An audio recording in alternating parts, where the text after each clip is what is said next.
actually the gatekeeper. Oh, the 12th house sign is actually the gatekeeper. To success, happiness, and wealth.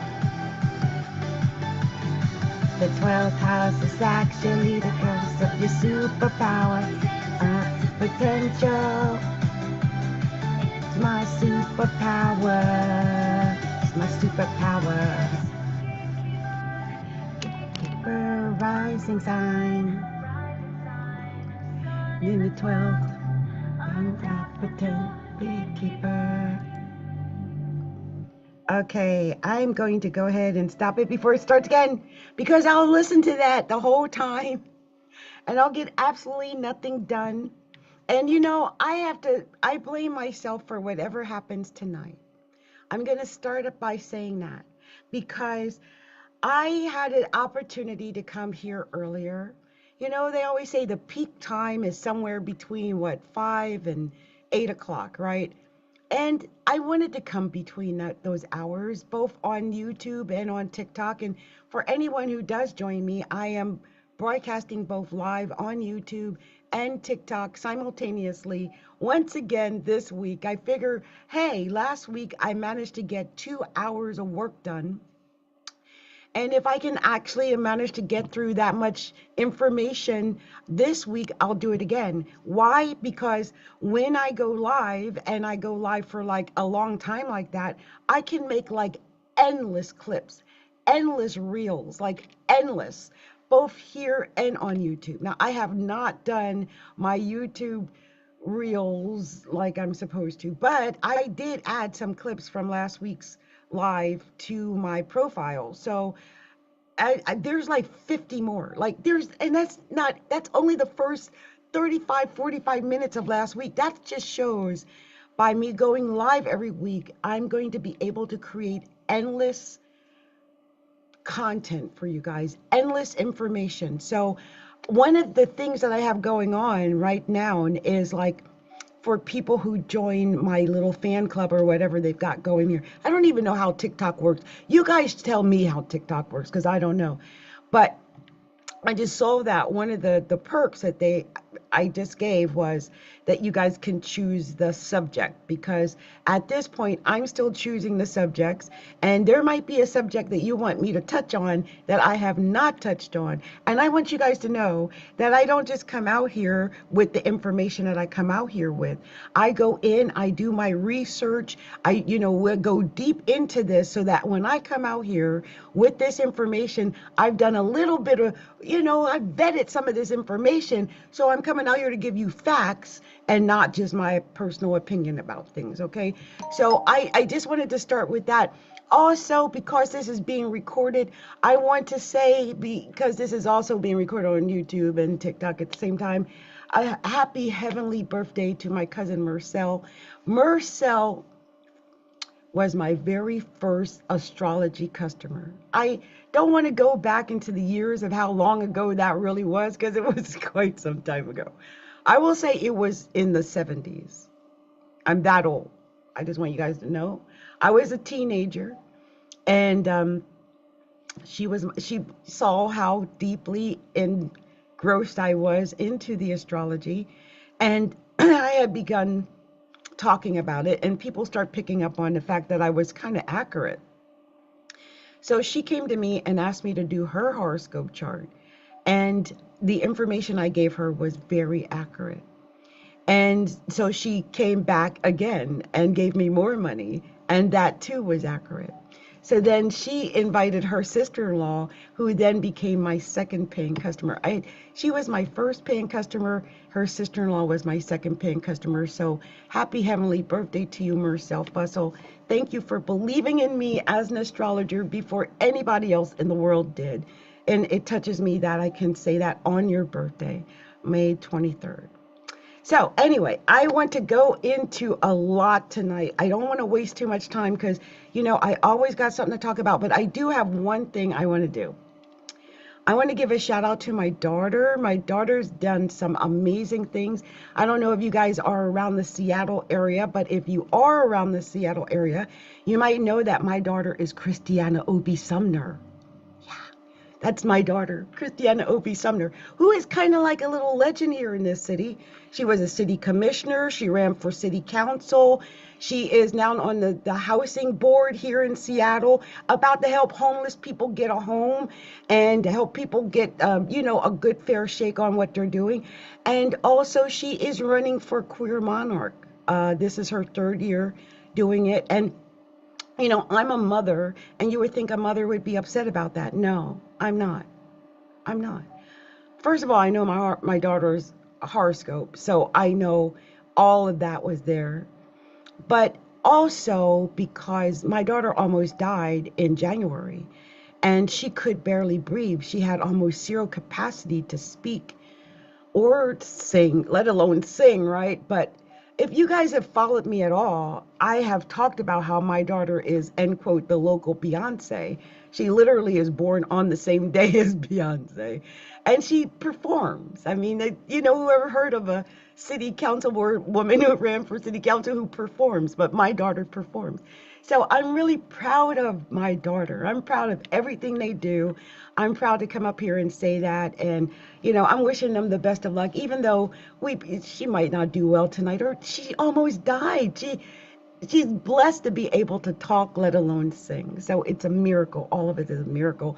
And I just wanted to say all of that before I get started, because I had to do my shout outs for my family. Okay? Okay. All right. So let's get this officially started. You guys, if you have not followed me, if you have not been with me, this is Astrology After Dark. Welcome, welcome, welcome to this moment. I am Adrienne CapricornTigress. I am an astrologer. I am a healer. I am certified to be a meditation coach, a life coach. I have all of the certifications, okay? But I have a love of astrology, and that's why I'm here.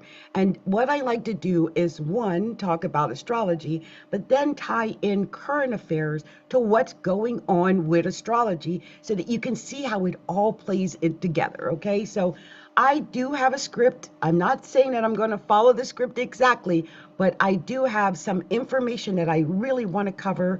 So I want to make sure I stick to that. But I will say this.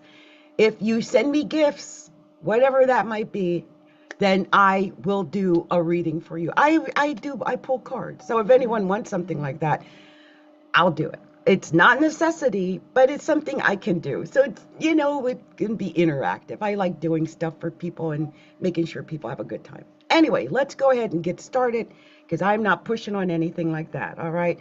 So happy Saturday night, my beautiful cosmic tribe.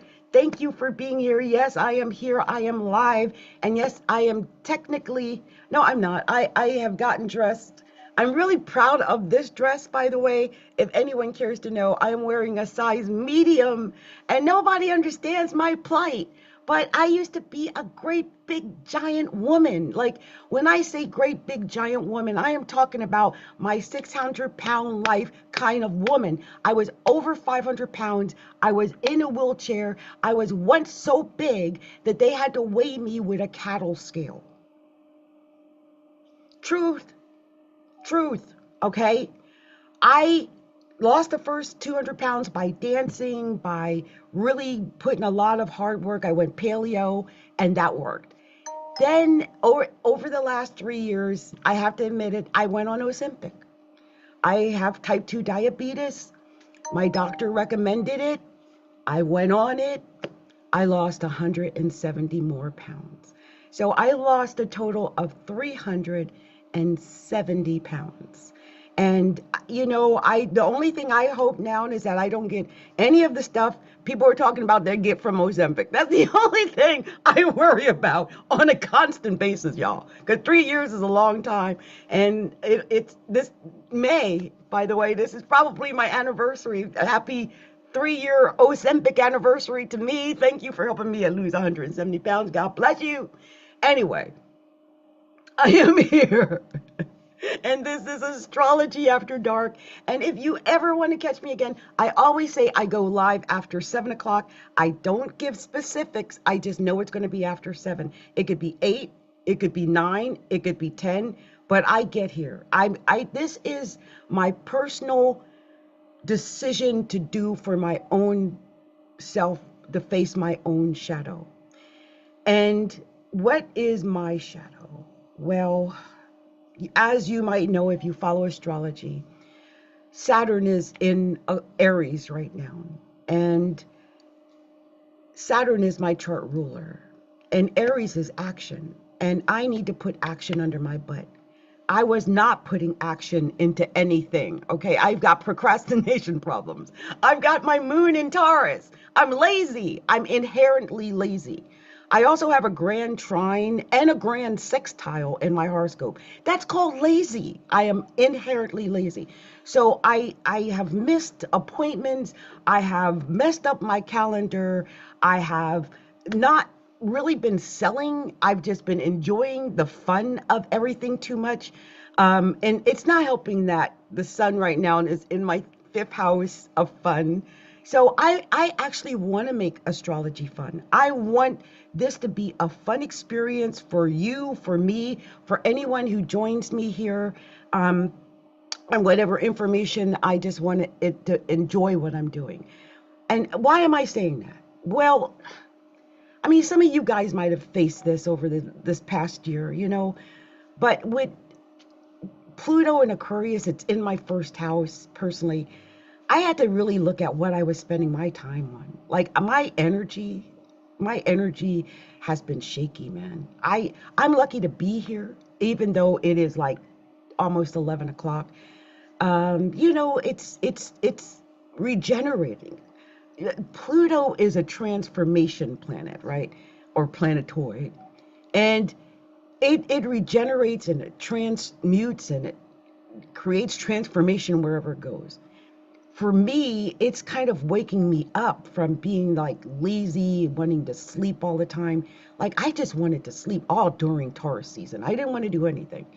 So I'm grateful we're in Gemini season. Happy Gemini season to all the Geminis out there. If you are a Gemini, happy birthday to you. And happy Gemini season to all. I hope if you going through any of the laziness that I'm talking about or procrastination of the Taurus season, that Gemini season helps to pull you into activity again. Because Geminis move it. They are active. This is all about activity. So we are simulcasting tonight, both on TikTok and YouTube at the same time. So hello, YouTube. Hello, TikTok.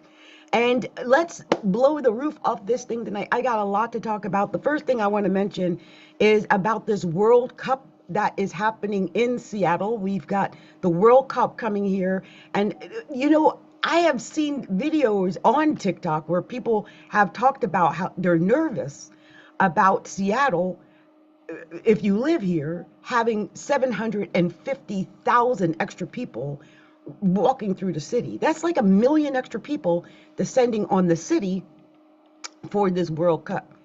And it's intense right now. There's a lot of frustration about what this means. Now, from an astrological perspective, this is a massive influx of mutable energy. The sun is in Gemini, which is all about communication and travel. So people are going to be traveling. They're traveling to Seattle, obviously, but it's also chaotic. So we can expect some chaos here in Seattle with all that amount of people coming into the city at one time. My nerves are a little bit frayed already. Yeah, and this city is trying to find its new frequency before the matches even start. Like, I think we are trying to rebuild after what just happened with the Super Bowl. And, I've lived in Seattle for 16 years. I am not a newbie here. And, but I feel like Seattle is changing. Like, Seattle is growing and changing and transforming. And we're going to see how this World Cup affects us here, okay? Also, the sun just moved into Gemini, as I mentioned. And you know, the Gemini is in my fifth house of fun. So, honey, I am ready for fun. Gemini is the sign of the twins. And it's asking us to wake up our minds and to communicate, to speak our minds, to speak our truths, right? To communicate to other people. That's why I feel like I had to come out here. I made it a point to come out here and talk with people and to share my point of view regardless. So I also am going to do some quick horoscopes. So I'll do a quick take on the 12 zodiac signs. So whether you're an earth sign or an air sign, stick around. I'm going to be doing some of that. Okay, we got that coming up. Also, we're going to be discussing the upcoming blue moon. We got an upcoming blue moon in Sagittarius. So mark your calendars because we have a rare treat coming on May 31st.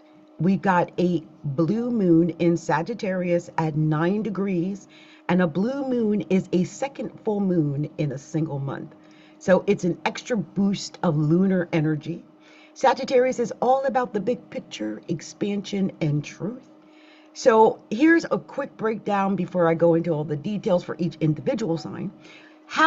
Let's start with the fire signs, okay? Because this is happening in Sagittarius. So fire signs, that's Aries, Leo, Sagittarius. You are going to feel like you are on fire. This is your moment to chase that dream. If you've had a dream, this is the time to chase it. Don't put it off, okay? Air signs, that's Gemini, Libra, and Aquarius. You'll find yourself having those light bulb moments in conversation. This is about the conversation for you, air signs, okay? And for water signs and earth signs, use this to clear out the emotional clutter and focus on long-term expansion.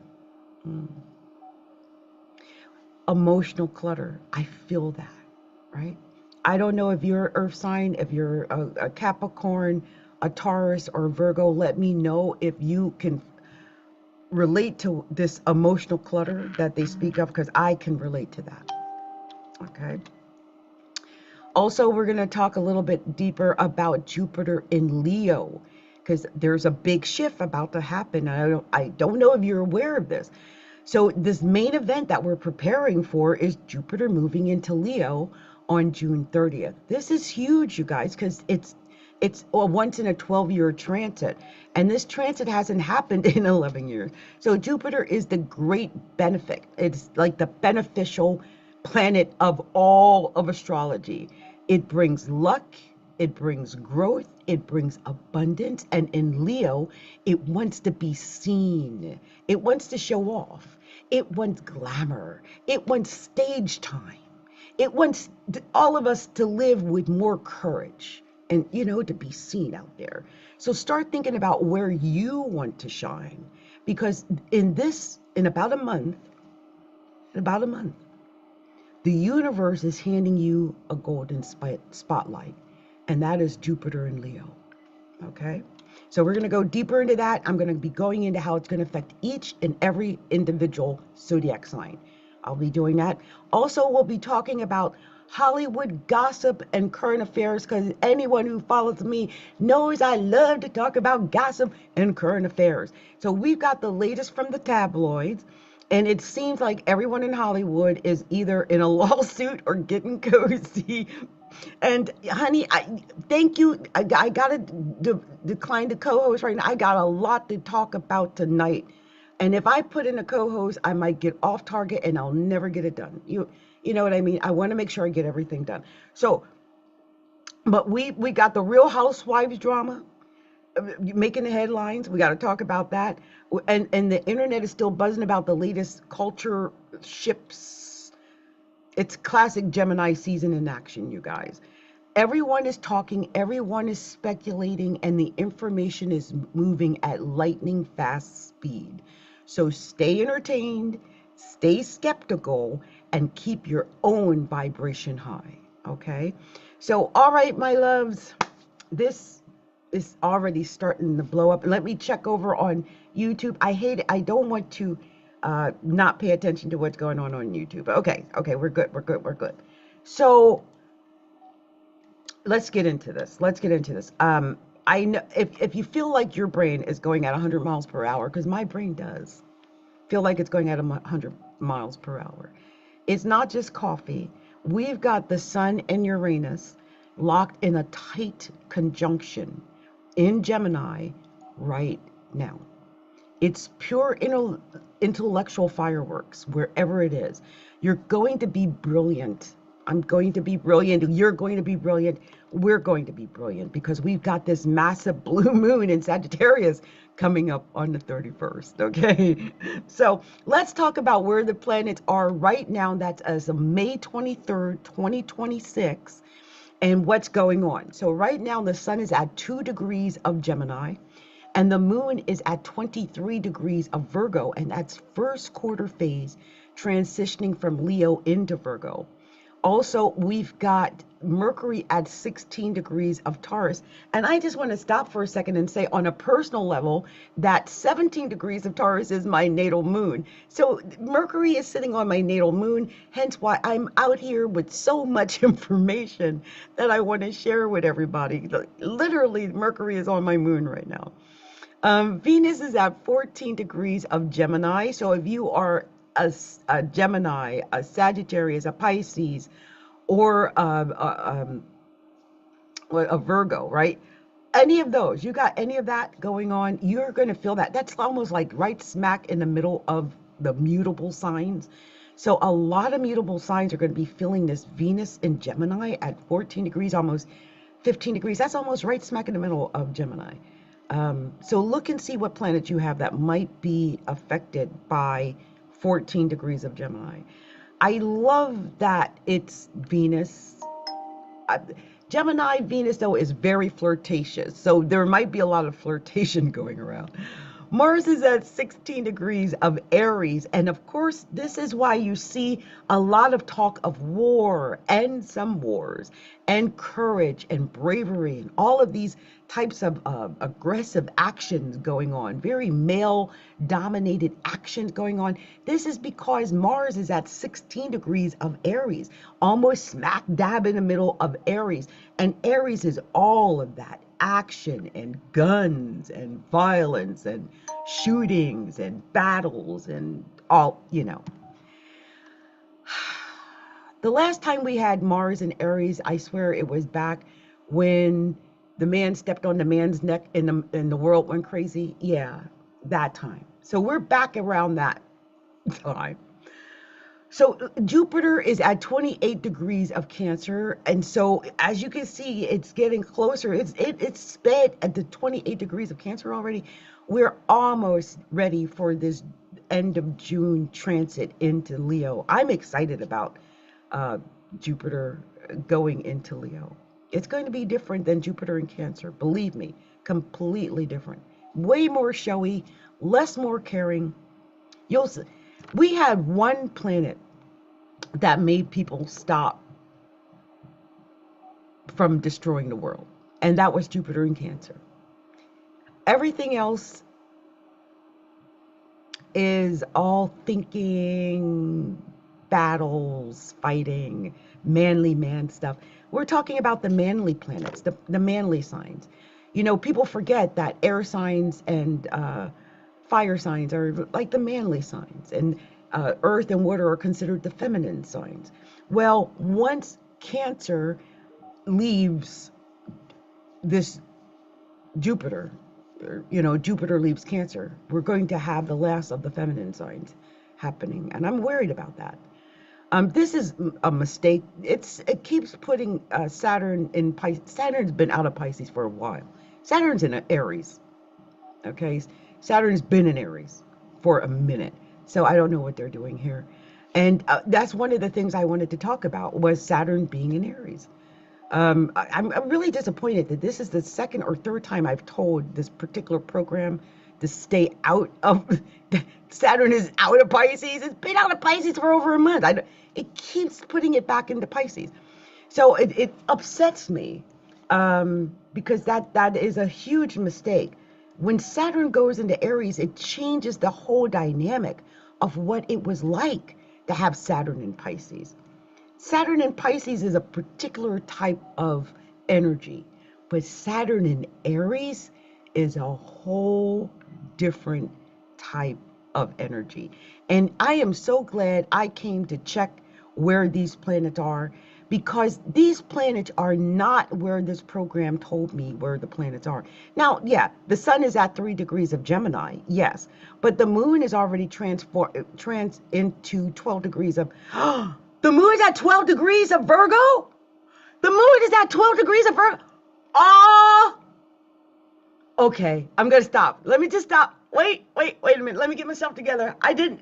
Lord, the moon is at 12 degrees. My baby's about to win. Either she's going to be emotional because she didn't win, or my baby is about to win this pageant. You watch. You want to know where my daughter's moon is? 12 degrees of Virgo. Oh my goodness. No wonder she was having such a great day. Now, Mercury is at 14 degrees of Gemini, so that square is still happening for her, but I'm in shock about this. And Mercury, what did they say Mercury? They had Mercury somewhere else. They had Mercury in Taurus. Mercury is right now in Gemini. 14 degrees of Gemini. 14 degrees of Gemini. Just clear all the garbage I said, because I am checking directly right now today. I don't know what in the world is. Someone's getting fired. Let me just tell you that right now. Okay, just saying. But 14 degrees of Gemini. And I'll say this. I love that we've got Mercury at 14 degrees of Gemini. And that's because Mercury's home. Mercury's home. That means the information, the intelligence, just like I was able to catch myself just now from the garbage, because you can expect a lot of garbage going on right now because the sun is conjunct Uranus. I said that earlier. The sun is at 3 degrees of Gemini. Uranus is at 1 degree of Gemini. So all this, you're going to expect so much confusion and gobbledygook when it comes to communication. Please, whatever you do, whoever you are, whatever you're doing, do like I just did and go and double check what you're doing, what you're saying, what you're communicating, because the sun is conjunct Uranus right now, and it's creating communication snafus and misinformation. So make sure you double check, triple check, quadruple check everything that you're doing, so you know what you're saying is the truth. Also, Venus is at 6 degrees of Cancer.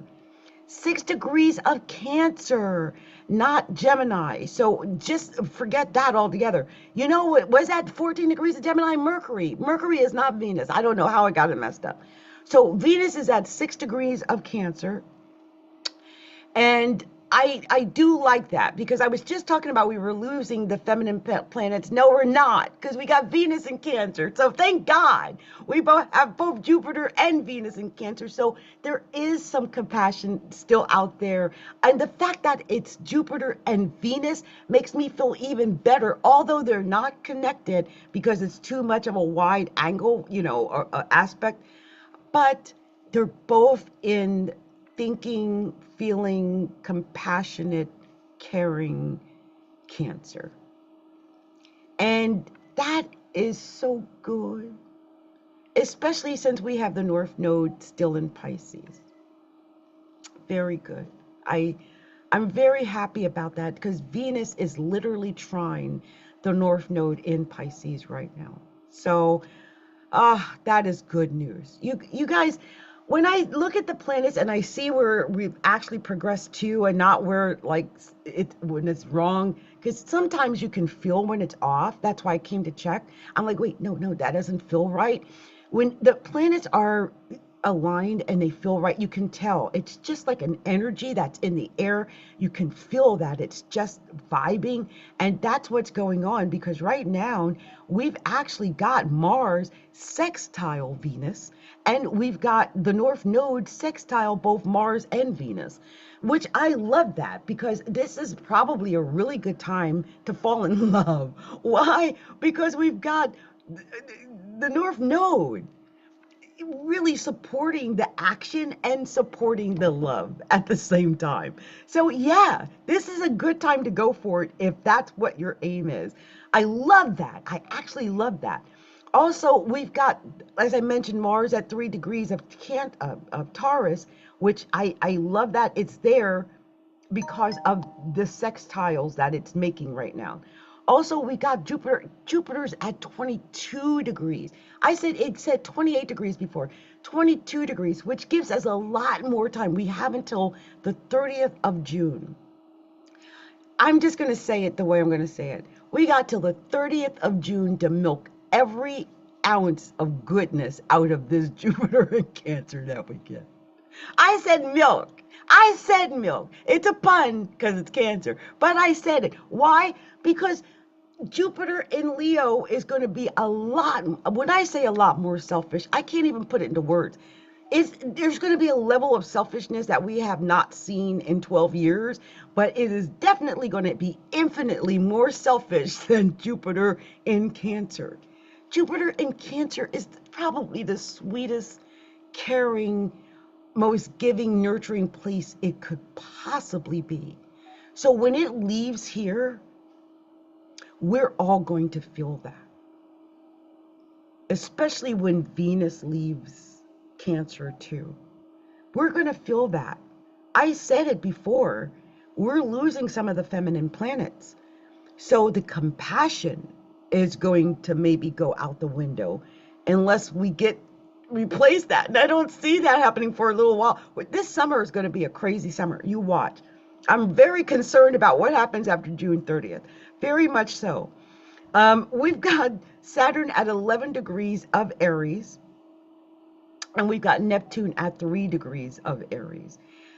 That Saturn in Aries is making people take chances and be way more courageous and way more brave than they really probably should be. But it's Aries, and Aries loves to take a dare, and Aries loves to be, brave and patriotic and jump on bikes and jump over mountains and do dune buggying and jump out of parachutes. This is Aries. So we've got that going on, but Saturn is there and Neptune is there. And so as an astrologer, my job is to warn you guys, you're not invincible. Okay, you could take a chance, but my goodness, especially since we're coming up to a full blue moon in Sagittarius, I feel like some people are going to take chances that they probably should not be taking. The urge to take them is going to be there.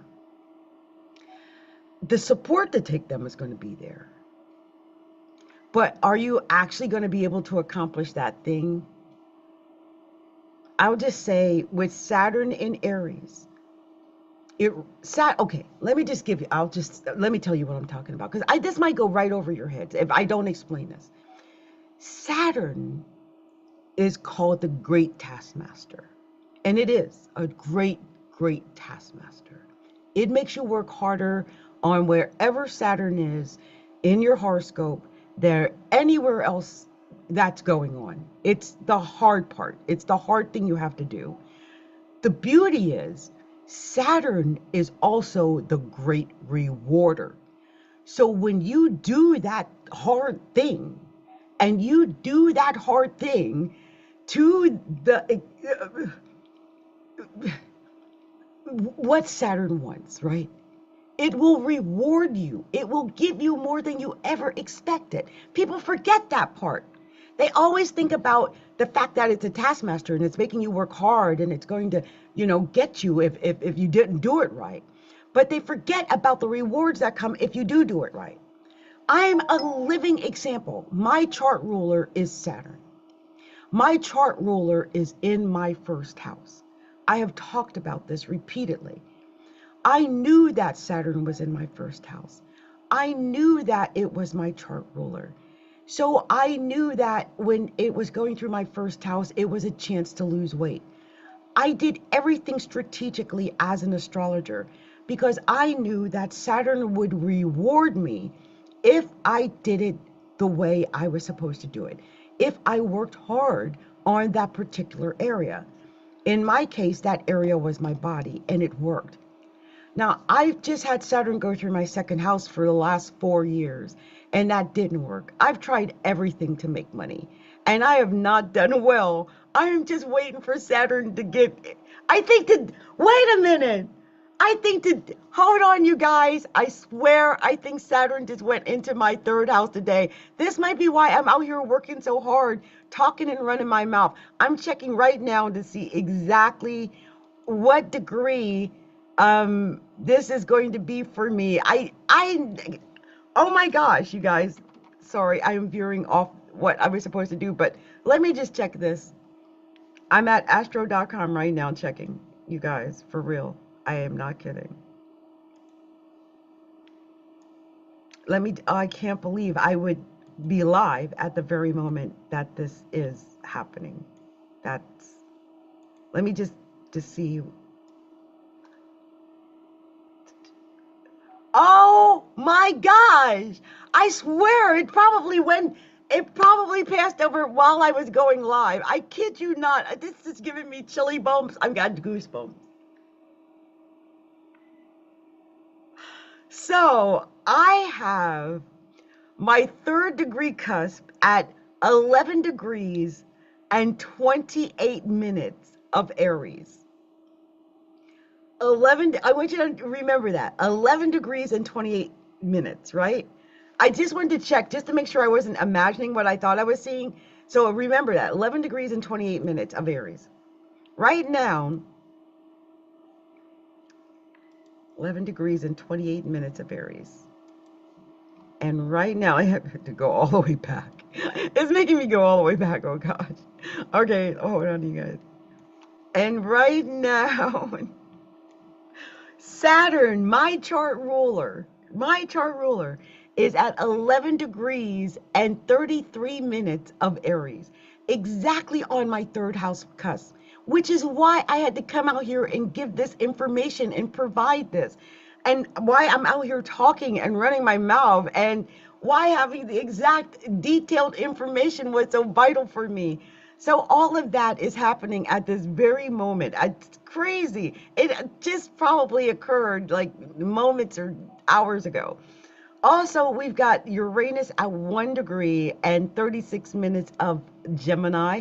As I mentioned, that is technically conjunct the sun at 3 degrees and 6 minutes of Gemini. And that's also why communication is kind of like all over. Like communication is going to mean a lot to a lot of people right now, not just me. Also, we've got Neptune at 3 degrees of Aries, and that is sextile exactly the sun. Yeah, Neptune in Aries is exactly sextile the sun at 3 degrees of Gemini right now, at this very moment. So yeah, there's a lot of communication going on. It's really good. Plus there's Pluto's going on. Pluto is at 5 degrees of Aquarius, and that's sextile Neptune, and that's trine the sun. So it's all very pleasant, lots of communication, really good for that. We've got Chiron at 28 degrees of Aries, though, and it's the only thing down there at 28 degrees. But really, 28 degrees and 48 minutes of Aries is basically 0 degrees of Taurus. Basically, we're looking at 0 degrees of Taurus, which would mean that Chiron is technically conjunct Mars, which is at 4 degrees of Taurus. I'm going to give the orb. Yeah, we've got that going on right now. So that's amazing, right? We got that going on. I just want you guys to be, when I see Chiron on Taurus, Mars like that, it just, you know, I want you to be careful with your money, okay? Because that's money. Taurus is always money. It's beauty too, but it's usually money, and it's always a little form of bullheadedness. Because Taurus is stubborn, really stubborn. So be careful of that with that, you know, that Chiron conjunction. I want you to be careful of that, all right? Anyway, you guys, that's where the planets are. I wanted to go through where these planets are, how they could be affecting everyone right now, because we're all going to feel this to a certain extent.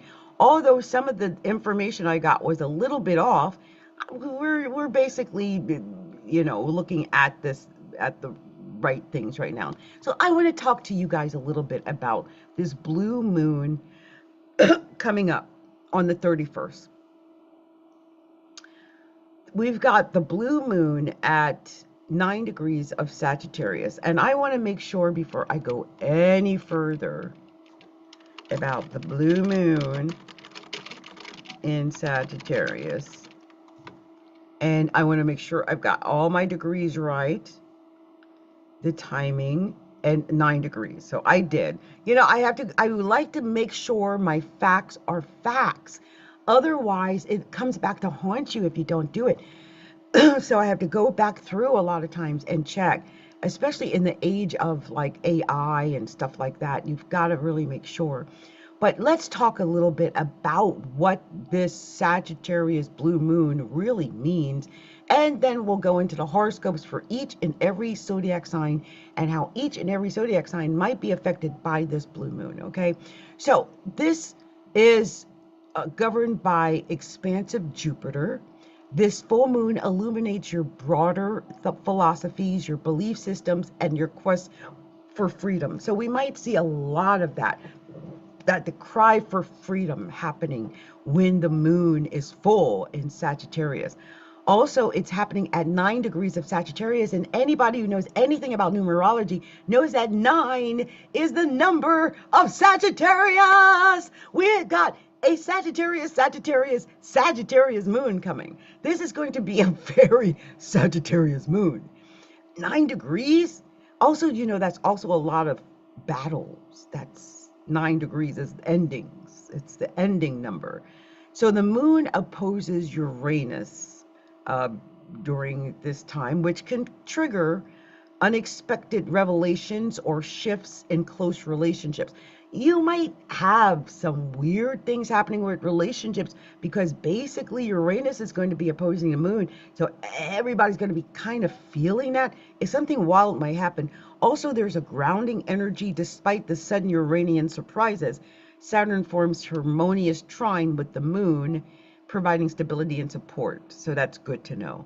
It's just a good time to get rid of your limiting beliefs. That's really what this is all about, getting rid of the limiting beliefs and getting rid of that kind of energy, okay? So let's talk to each and every sign about this truth seeker transit, because it is a blue moon and it's the second full lunation of the month, and it carries a double intensity for revelations and finalizing long plans, okay? So let's start with the sign of Aries. This is a Sagittarius full moon breakdown, a quick guide for each of the 12 zodiac signs, okay? So Aries, oh, and before I get started, I want you to listen not only to your sun sign, but I also want you to listen to your rising sign, because a lot of times when I'm talking about this, I'm really kind of directing at the rising signs too. So make sure you listen to both. If you know your rising, listen to your rising as well as your sun sign.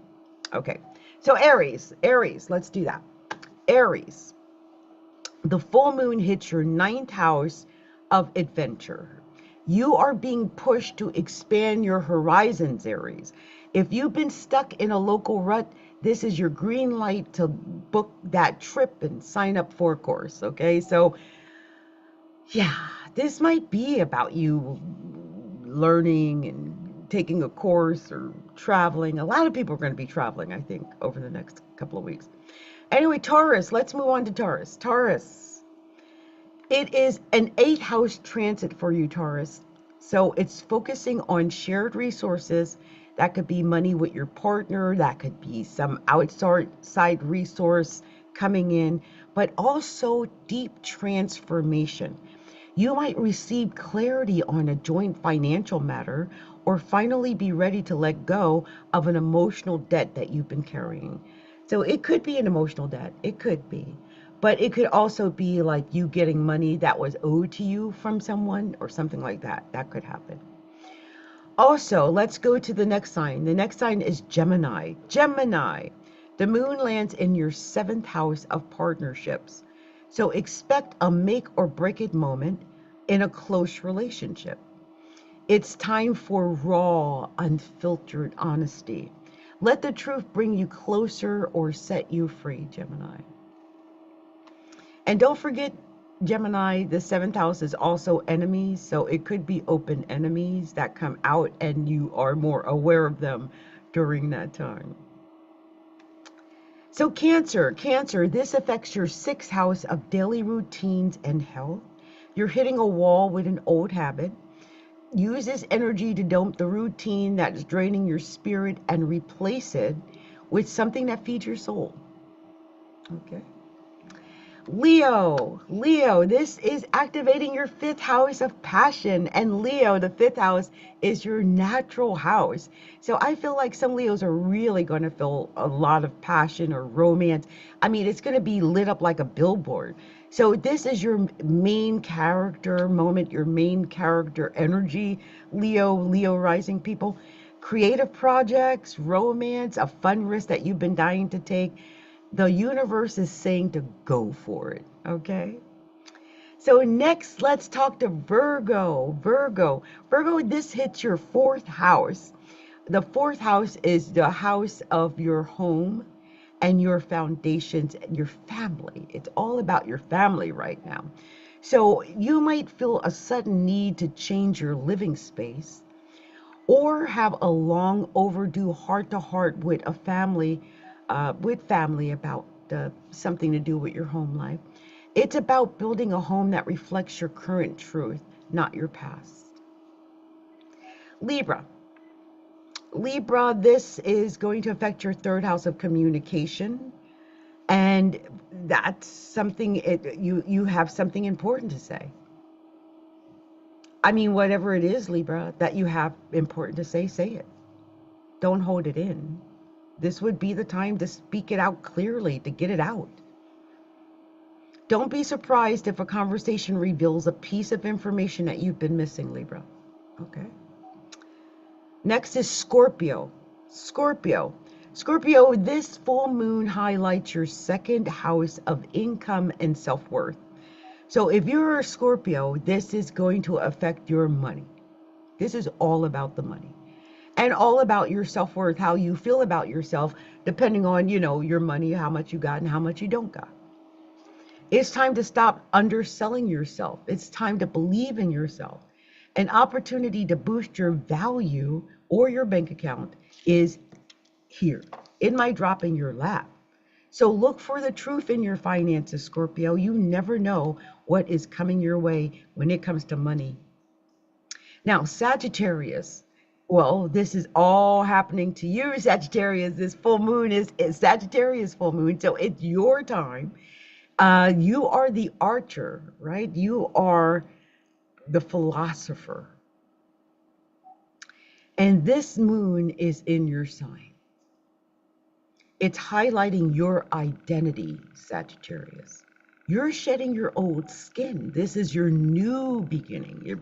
Everything's starting anew right now, as of the 31st of May. So stop waiting for validation and start living the life that actually feels authentic to you, Sagittarius. Okay? All right. Next, let's talk to Capricorn, because I'm a Capricorn and I've got some things to say to myself. Right? But Capricorn, there are some hidden things that are going to come to light because this is affecting the 12th house. And the 12th house is the subconscious house. It's where we might need more sleep, more rest. We might have dream more. Also, it's healing. This is a cycle of healing. We're finishing this long cycle of healing. So pay attention to your dreams. Pay attention to your gut feelings, your intuition, your subconscious mind. Take nothing for granted. Every insight that you get, intuition, every aha might be the truth. They are telling you exactly what you need to know in order to move forward. Next is Aquarius. Aquarius. This energy hits your 11th house of community and social circles. This is all about you and your community and what you're doing socially. And you might realize which friendships are growing and which are not. There might be some friendships that are holding you back, Aquarius. Maybe you didn't realize it, but this is a great time to align with your true tribe and find them and align with them. Okay. Next is the sign of Pisces. So Pisces, this is highlighting your 10th house. And the 10th house is the house of your career and your public reputation. Your reputation is under the spotlight right now, Pisces. You're ready for change in how that, how the world sees you. Maybe the world sees you a certain way, but you see yourself another way. And you want to change so that it reflects the real you. Don't be afraid to pivot your professional path. If your heart isn't in it anymore, do what your heart wants to do. Do what makes your heart sing. That is so important in everything we do in life. Okay, so that is the messages that I have for the 12 zodiac signs. I hope that that resonated with some of the zodiac signs out there, but we are not done, you guys. I'm just in the middle of everything. I've got a lot to talk about. I just wanted to mention that, here we're dealing with this World Cup and travel and chaos, and Sagittarius rules travel. So a lot of people are going to be dealing with subjects like travel. And with this full moon, travel plans might be chaotic, they might be sudden, they might shift. I mean, make sure that you pack in patience or pack ahead of time if you can. Keep your plans flexible if you can. And trust that if a door closes, the universe is just rerouting you to another better destination. Okay? All right.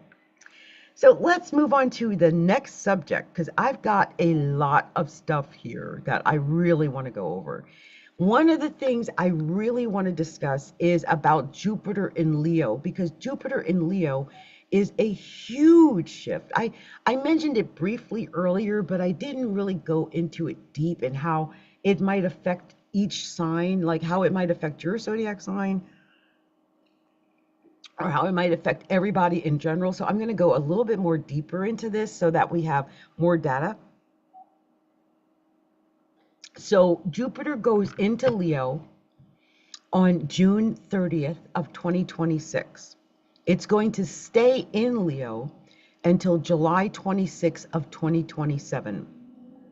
And after a year of being cozy and private and just feeling nurtured by Jupiter in Cancer, Jupiter moves into the spotlight because Leo is the stage. Leo wants to take first center stage in everything it does. This is main character energy on a global scale. And we move from internal processing, Cancer, to external performance, Leo. Expect a massive push for creative expression, louder fashion, look at me attitude in politics, entertainment, and social media. Things are going to change. Things are going to be more in your face because people are going to be doing more things to gather and gain attention. And if you haven't branded, well, it's just saying I should brand my identity, right? I should. So if you feel like, yeah. So let's go down here. Let's go down here. Let me see.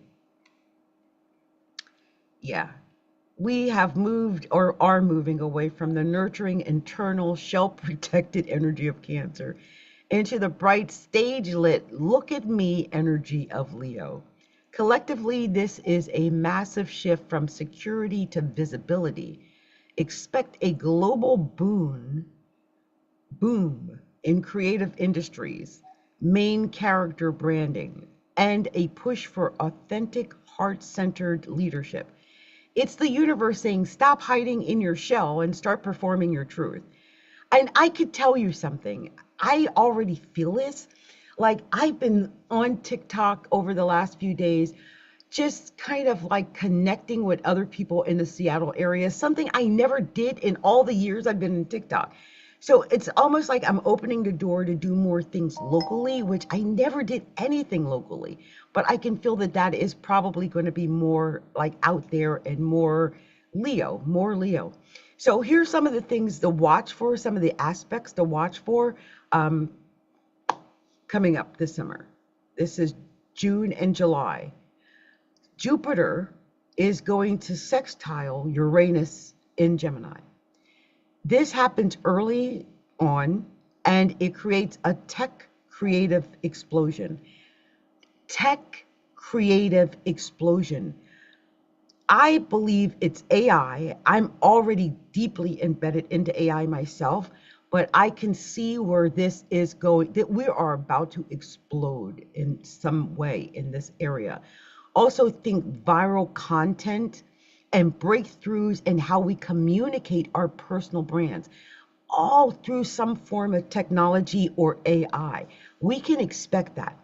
Also, we'll have Jupiter trine Saturn in Aries, and this stabilizes the Leo drama, which with the drive of Aries, turning creative ideas into actual tangible business results. So we can expect something happening because of those fire signs. Also, Jupiter opposite Pluto, because Jupiter is going to be in the early degrees of Leo and Pluto is in the early degrees of Aquarius. So this is the tension of the whole transit. We're all going to feel this as a collective because Pluto in Aquarius is a 20-year transit. So there's going to be a collective desire for individual glory. Like I did that, like it's me. But Leo will clash with the community and technological power of the masses, which is Aquarius.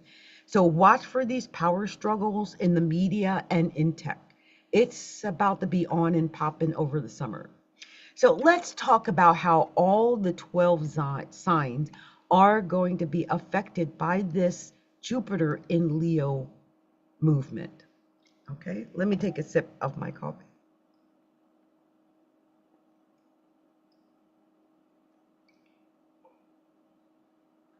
So listen, you guys,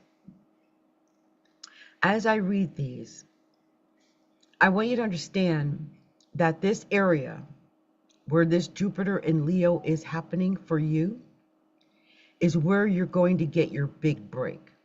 Okay, so listen closely to where it's happening for you, because that's where your big break is going to come in. Also, if you know your rising sign, I want you to listen to your rising sign as well as your sun sign. And I want to say hi to everyone who just joined me. Thank you for being here. Much love to you. So let's start with the sign of Aries. Aries, it's hitting your fifth house of fun and romance. This is where you can get your big break. Also taking chances like gambling.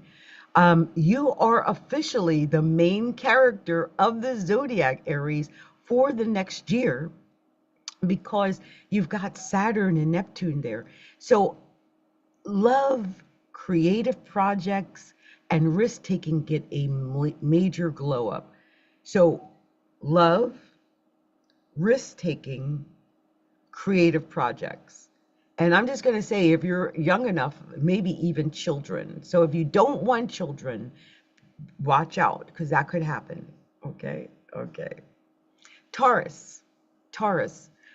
It's happening in your fourth house and you're expanding the definition of home. The fourth house is the home, the family, your comfort, your security, and how you nurture yourself.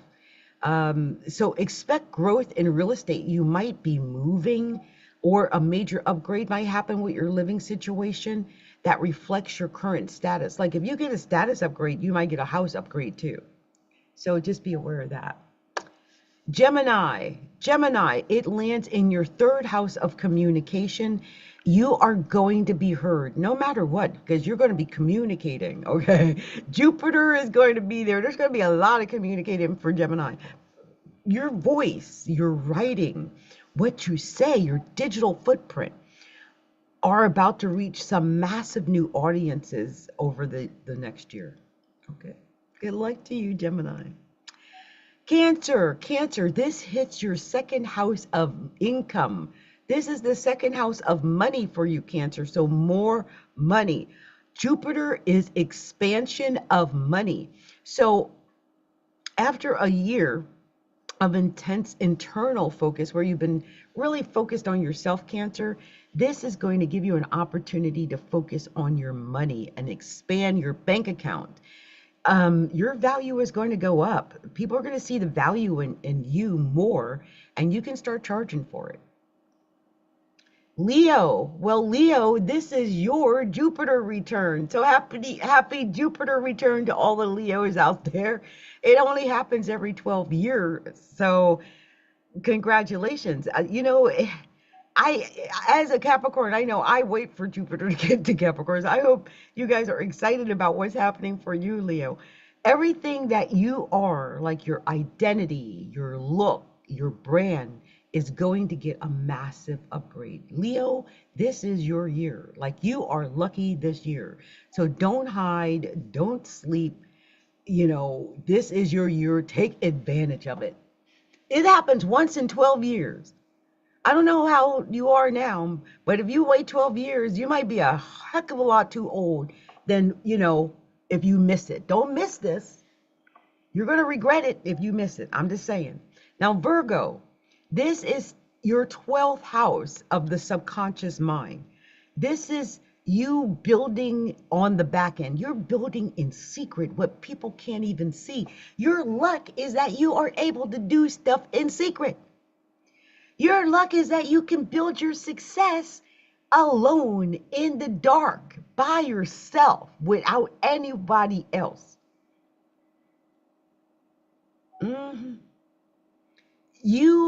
Your growth is also spiritual. The 12th house is a spiritual house. It's private and it's profound. Nobody needs to know what you're doing. You can grow in private. You will have luck in private. You're shedding the ego to make room for your empire. Sometimes we can do things in secret that don't have nothing to do with the ego, but everything to do with our future success. And that's where you're going to be, Virgo. Libra, this hits your 11th house of community. So this is all about you working with other people, being in groups, being in clubs, being in communities, maybe hanging out on Facebook and joining groups there, making new friends. You're about to become the center of a really powerful network. Like, if you don't have a group of friends or a network of friends, you might find over this year that's where your luck is. So build that group of that network that you can really benefit from. The right people are going to flock to you. So collaborate and don't isolate. Okay. All right. Scorpio, this is hitting your 10th house. And the 10th house is your career house. This is the house of your reputation and ambition and you getting a promotion or a title or some public recognition, perhaps.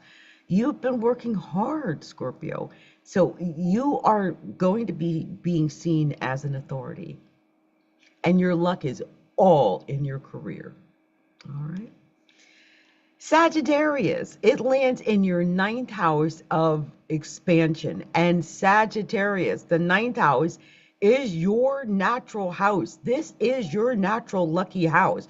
So Jupiter is at home in its natural lucky house, your house of Sagittarius.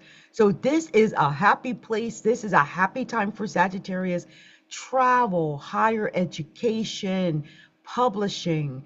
You're meant to go big and go far when Jupiter is sextile, or excuse me, trine Sagittarius in the ninth house of Sagittarius. Capricorn. Capricorns. This is happening in your eighth house of shared resources. So this is about money, but it's not so much your money. It's about getting other people to pay you money. You might be lucky in getting other people to pay you money, or getting like annuities and investments, and maybe some kind of inheritance that you didn't even know about that crops up and you get that. There's something happening with this live. Give me a second. We're almost done. I don't understand what's going on. I need to stop it before it does it. But yeah, anyway, Capricorn, partnerships with others, investments, and deep emotional bonds bring you luck. Okay. It needs me to slide this over. Otherwise it's going to end. Let me see. It's talking about inactivity. I'm sitting here talking. What are you talking about? Inactivity. I'm talking. Oh, do it again then. Do it again. I'm right here. Let's see. Lord.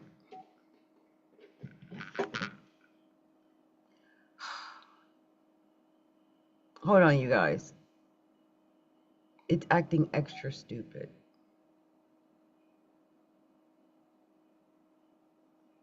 Why is it doing that?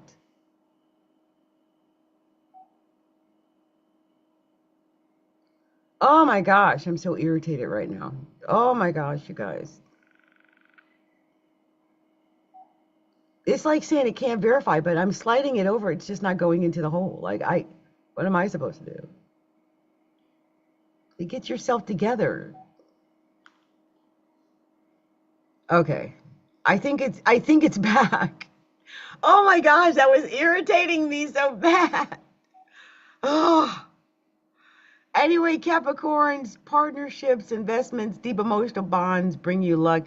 You know, build some partnerships and some bonds with others, and connect with other people. I think that's going to help you a little bit. Aquarius, this hits your seventh house of partnerships, and you're going to meet someone or a group that changes the game. I think Aquarius is, if you get to work with others, like you get a partner, partnerships, it could be a business partner, it could be a romantic partner. I think it's really going to change your life, because this is the year of we and not I. So the more we that you do, the better it's going to be for you. And lastly, Pisces. Pisces, this is in your sixth house of work and service. This is you helping other people, or other people helping you. You're finding joy in your daily grind, and you'll be able to work smarter, not harder, and your health and vitality will receive a major boost, okay? So just know that Jupiter is the great benefit. It brings benefits whenever it shows up, wherever it is. And with this transit, because it's in Leo, it's going to feel more dramatic than most Jupiters do, but its goal is growth. It is growth wherever it is falling in your horoscope. So Jupiter in Leo is the year that we stop apologizing for our shine. It is okay to shine. It is okay to be a ham. It is okay to take center stage. It is okay to glow. And just know that, and don't let nobody, put out your fire, whatever you do. Don't let nobody do that to you, okay? Because this is a look at me, Jupiter. I can't get any more look at me than Jupiter and Leo. I mean, we're going from security to visibility, right? You got to stop hiding. Stop hiding. This is it. This is the year that we're going to do all of it. We're doing the whole darn thing. Okay? I want you to understand that. So I think I've actually finished.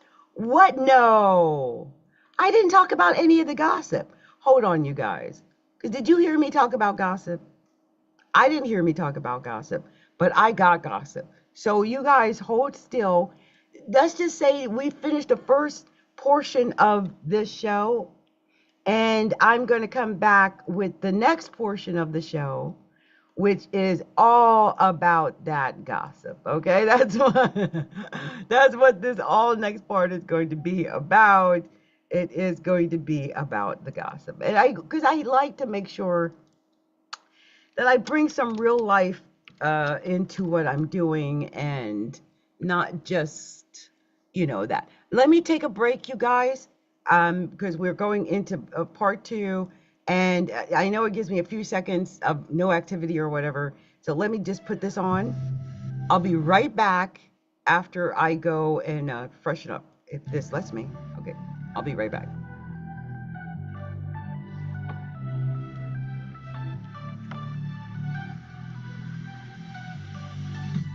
I was born with my sun in the 12th house. Come check the rising sign. It makes me a little bit lost, a little bit confused, a little bit behind. I'm a ghost in machine shifting through the glass, waiting for the moment that the shadow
Look at my hair. That's hilarious.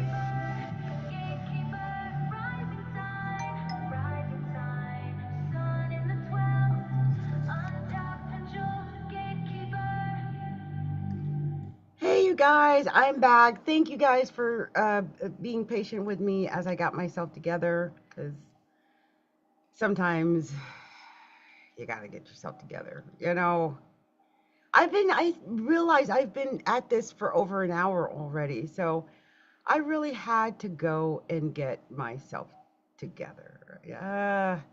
And I got a lot of stuff I really want to talk about. And when I say I've got a lot of stuff, like I'll go and do research, because, I don't want to just come out here with a whole bunch of lies and, stuff like that. I wanted to do my research and come out and give you guys some facts, because there's enough clickbait and, um,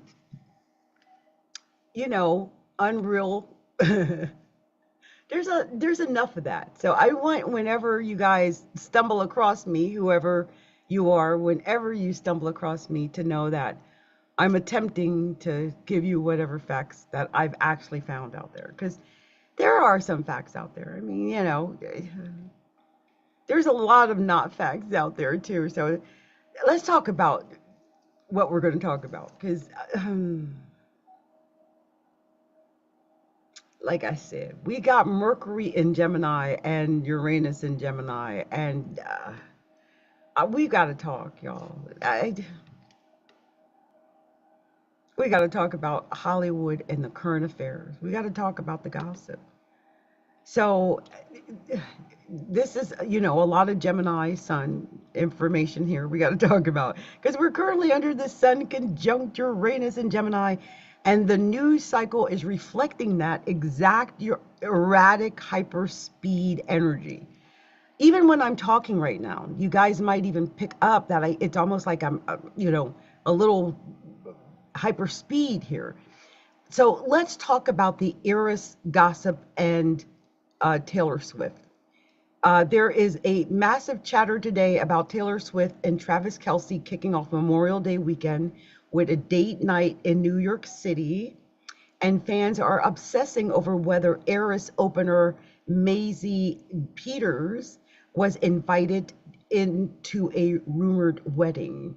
So if you guys listened to me last week, right?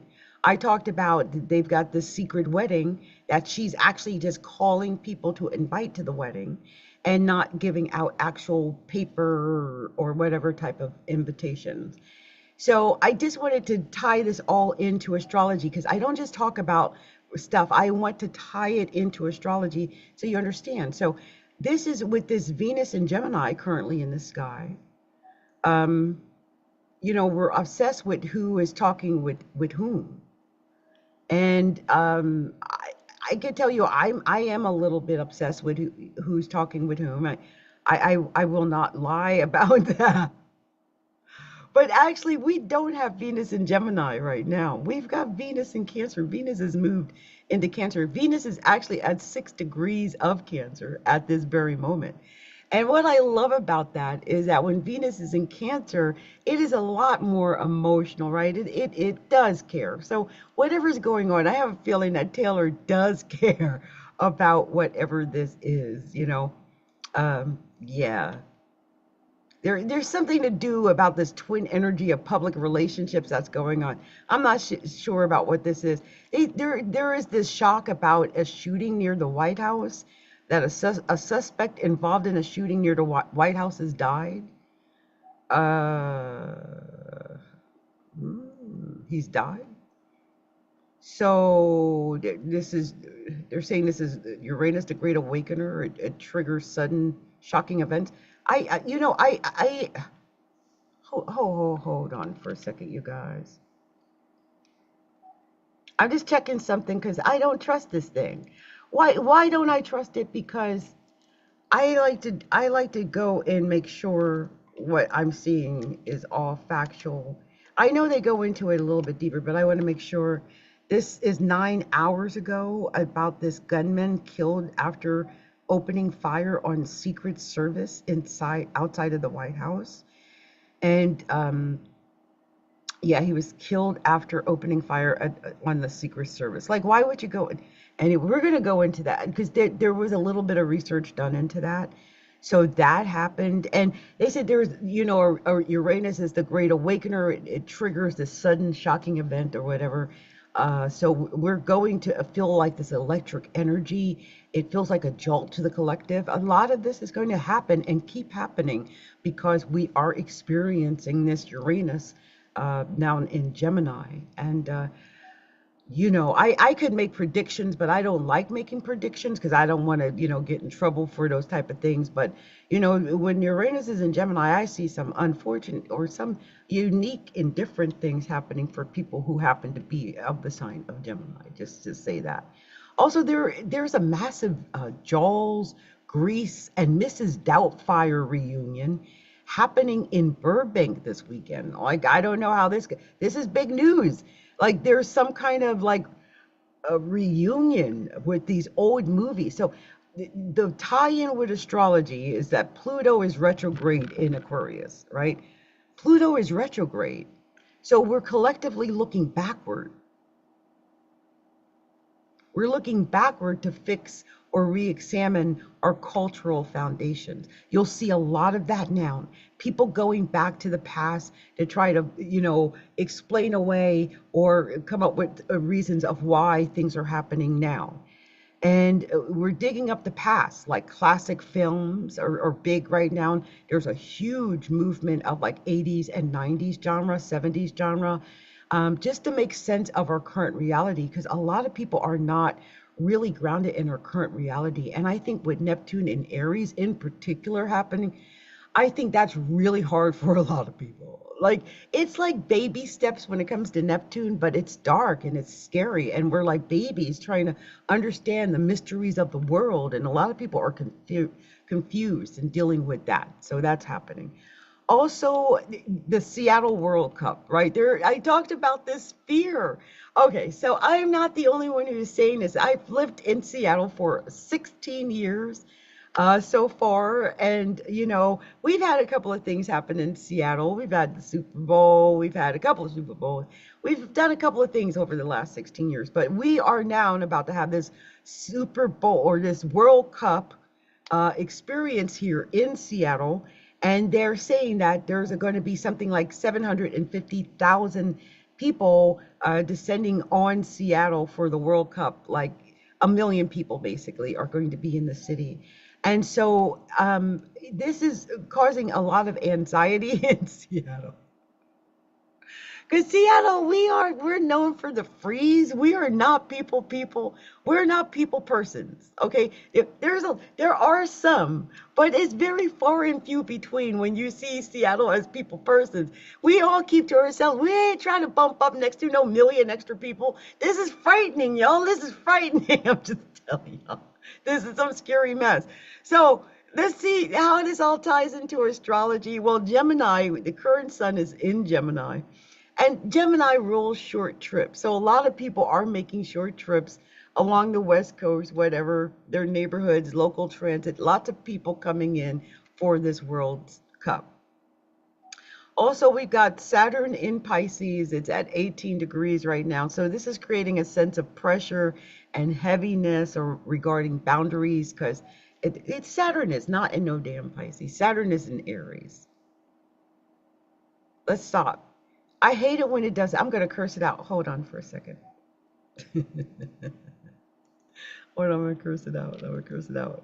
Like, how dare you?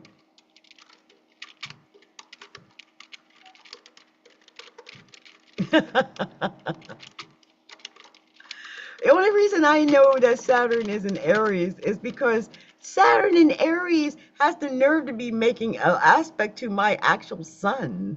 So, I'm really upset at that. Also, I talked explicitly about Saturn in Aries in the last show last week. I'm going to make some clips of that so you guys can see that. And they're like, I sincerely apologize. You're absolutely correct for keeping me on track. I shouldn't be keeping you on track. I asked you to help me, darn it. It's totally off, man. It's like I got to train it. And then it's going to tell me that Saturn's at 18 degrees. No, it's not. Saturn's at 11 degrees, making an aspect to my sun. Just like Saturn, 11 degrees of Aries. I can't stand it when it makes me. Listen, let me tell y'all something. I don't care who you are and what kind of program you might have created. If it is AI based, you better check, double check, recheck. They don't ever go right. I ain't met an AI program yet that deals with astrology that gets it exactly right. They always have a screw up in there. Every single one. Every one. That's why you need to have a real astrologer and not just use AI programs. You need a real astrologer like myself because I do my research and I'll do my research for your horoscope too. If you're looking for a personal astrologer, turn to me. I've been at this for more than many, many decades. I won't go into the details, but I am here for you. I am Adrienne, CapricornTigress of Astrology A Look Inside. You can find me on YouTube, right here on TikTok as well, and I am available to help anyone who needs my assistance. Now, we're going to go back into talking about this because they got us twisted a little bit. Hold on. I want you to specify.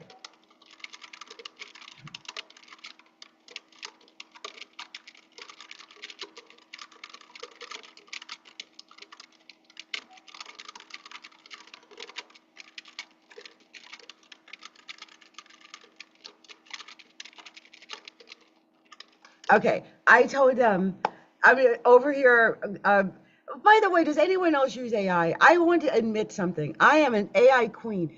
You could just call me queen or queenliness of AI because not only do I make AI videos, I'm like obsessed with them, by the way, obsessed with AI videos, but I also am like a taskmaster with AI. Like if AI messes up, I'll curse it out. I will yell at it. I will tell it to do its job. If it was real, I would fire you. I do all of that.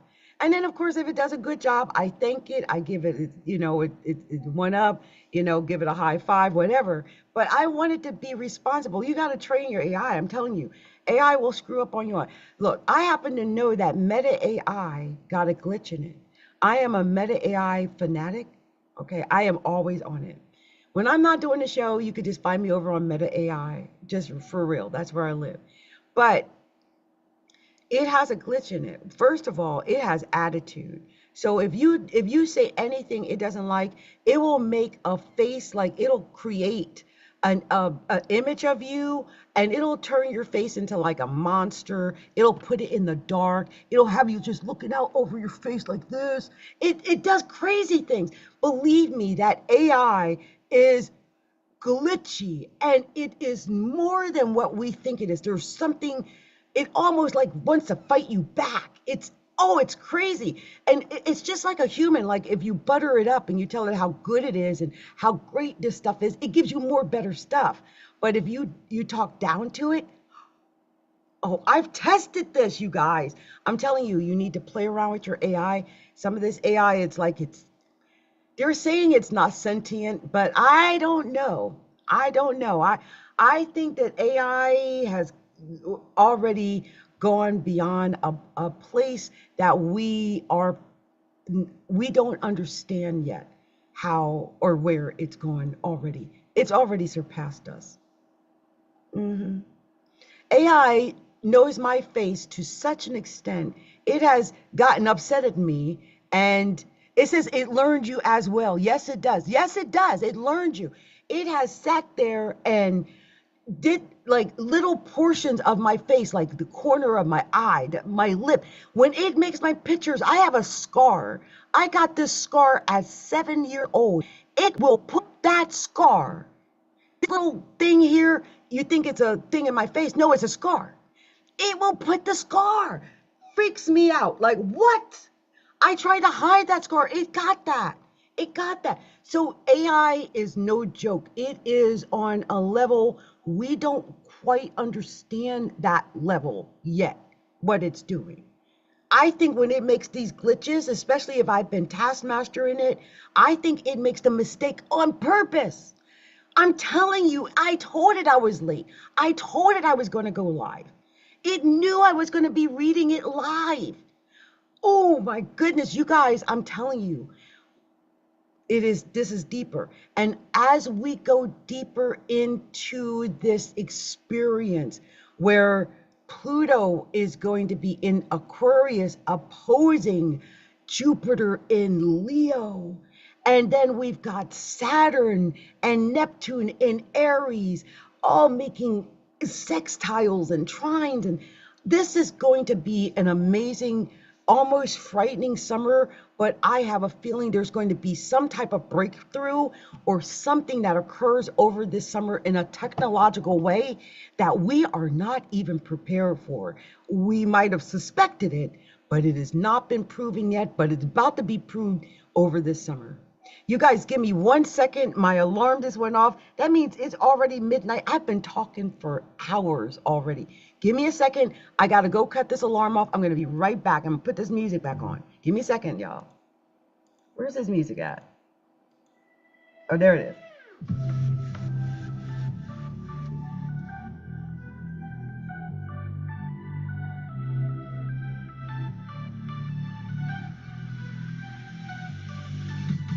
I was born with my sun in the 12th house. Come check the rising sign.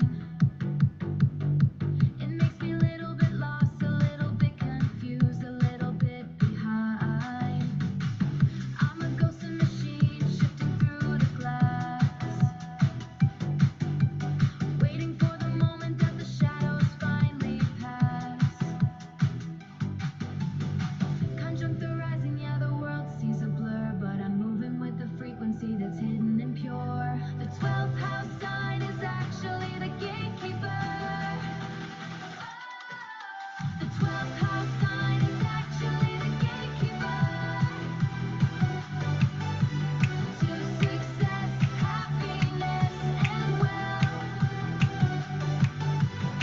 The 12th house is actually the house of your superpowers and tapped potential. Yeah, untapped potential.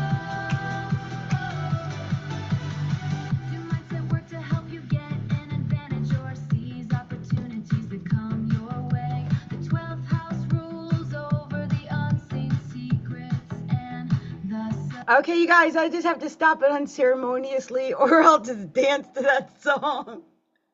And if anybody's asking or wondering about that song, that's actually one of my own AI songs that I created about having the sun in the 12th house. And the 12th house is actually the gatekeeper. It really is. The 12th house, it's your subconscious mind. And if you are a spiritual woo-woo person like me, then you would believe, like I do, that we control our subconscious mind. We have to plant in there what we want in there. Otherwise, it will put whatever in there it wants to put in there. If we don't take control of our subconscious mind, it will do whatever it's crazy. But we can tell ourselves that we are something somewhere. The 12th house is crazy. Let me tell you something. I didn't just lose 370 pounds because I worked at it. I lost 370 pounds because I went into a different place. The 12th house is amazing, and I feel blessed to have been born with my sun conjunct the ascendant. That is so rare and so different and painful, but also rewarding because it made me so aware. And I'm so proud of that. So that's amazing. Anyway, I've got so much gossip, so much stuff. Thank you to anyone who's been with me all this time. You guys, we've got a lot to talk about here.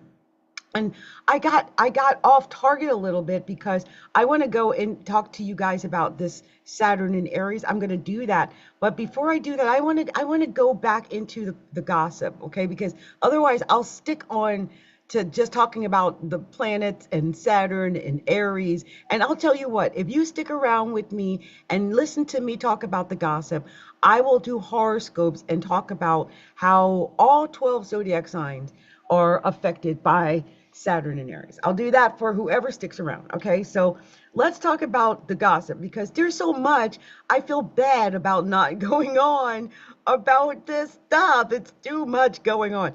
Okay. So the other part is that we talked about what the Taylor and Travis effect, right?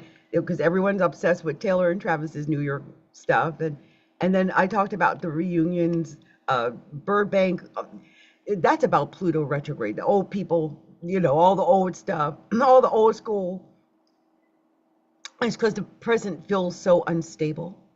So a lot of people are going back into nostalgia. You're going to see a lot more nostalgia. I got to admit, I'm not going to lie. Hand to God. My favorite show is Bewitched. Do do do do do do do do do do do do do do do do do do. Do do do do do do do do do do do do do do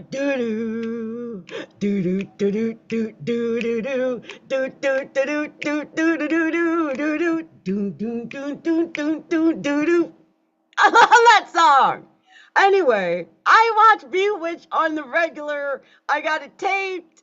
I got it on my DVR. So I just, it's a current thing. I'm obsessed with it. My favorite channel is the Old Timers, where we can watch, all the old time stuff. But I'm not the only one. This is a thing. So it is because reaching back into the 70s and 80s gives comfort. And there is a lot of comfort. I love it. It just, it's a good feeling, you guys. It's a good vibe.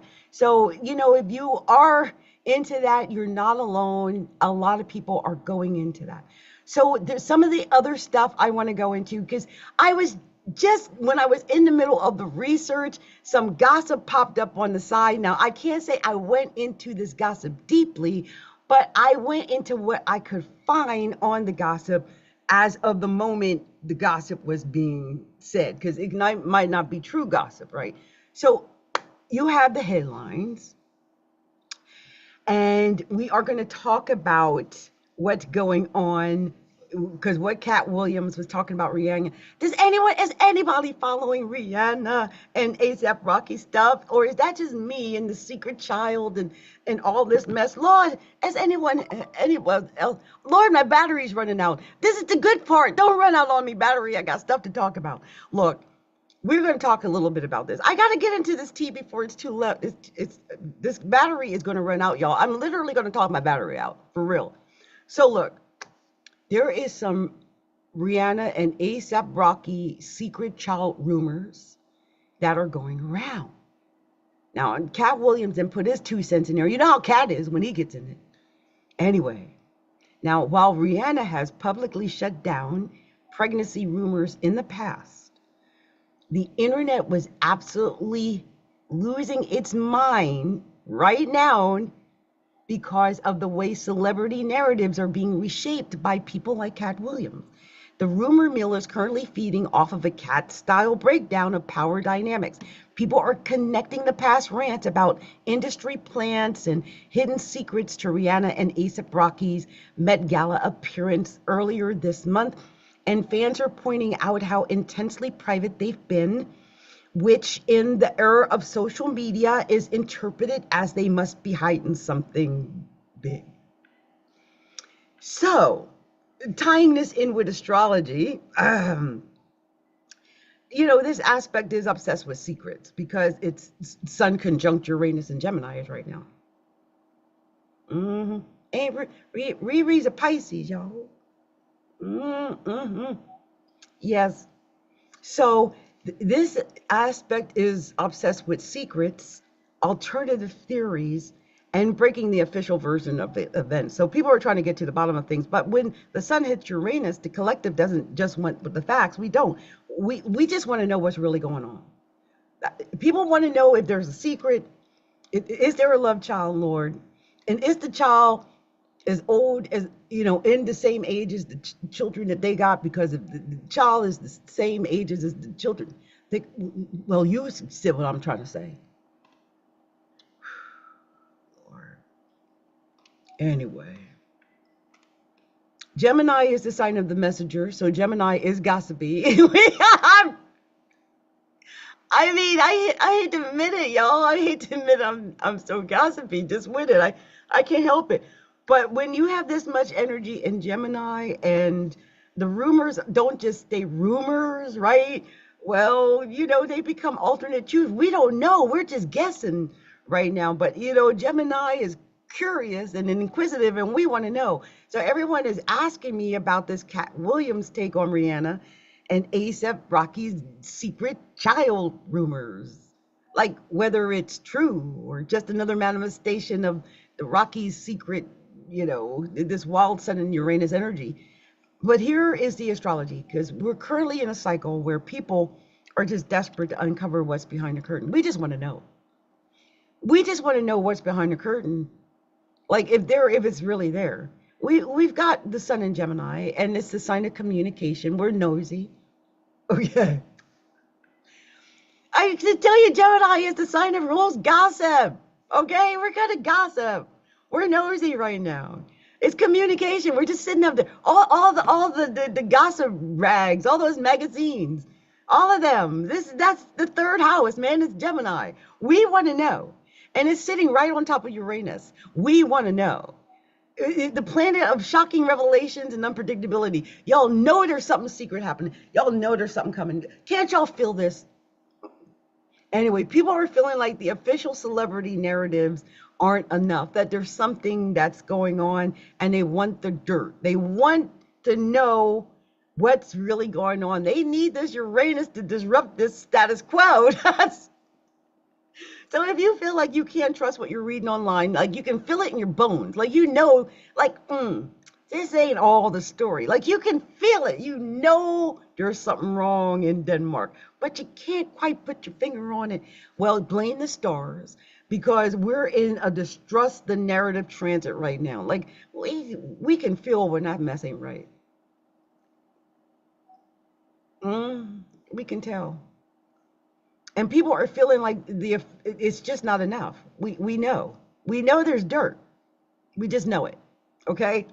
So when I get more information on that, and I advise you to go, if y'all haven't heard about something, whatever Kat's saying, it's all over YouTube. I saw some videos over on YouTube earlier. As you know, Kat will put his mouth in it. He don't even know. It's like y'all always talking about Blue Ivy and Bay. Look, at this point, if that wasn't her child, everybody would for real know it, because we don't live in the 1950s anymore, y'all. This is 2026. If that was really not that woman's baby, everybody in the world would know it. Everybody. Not just because the child doesn't look like her. That's the thing.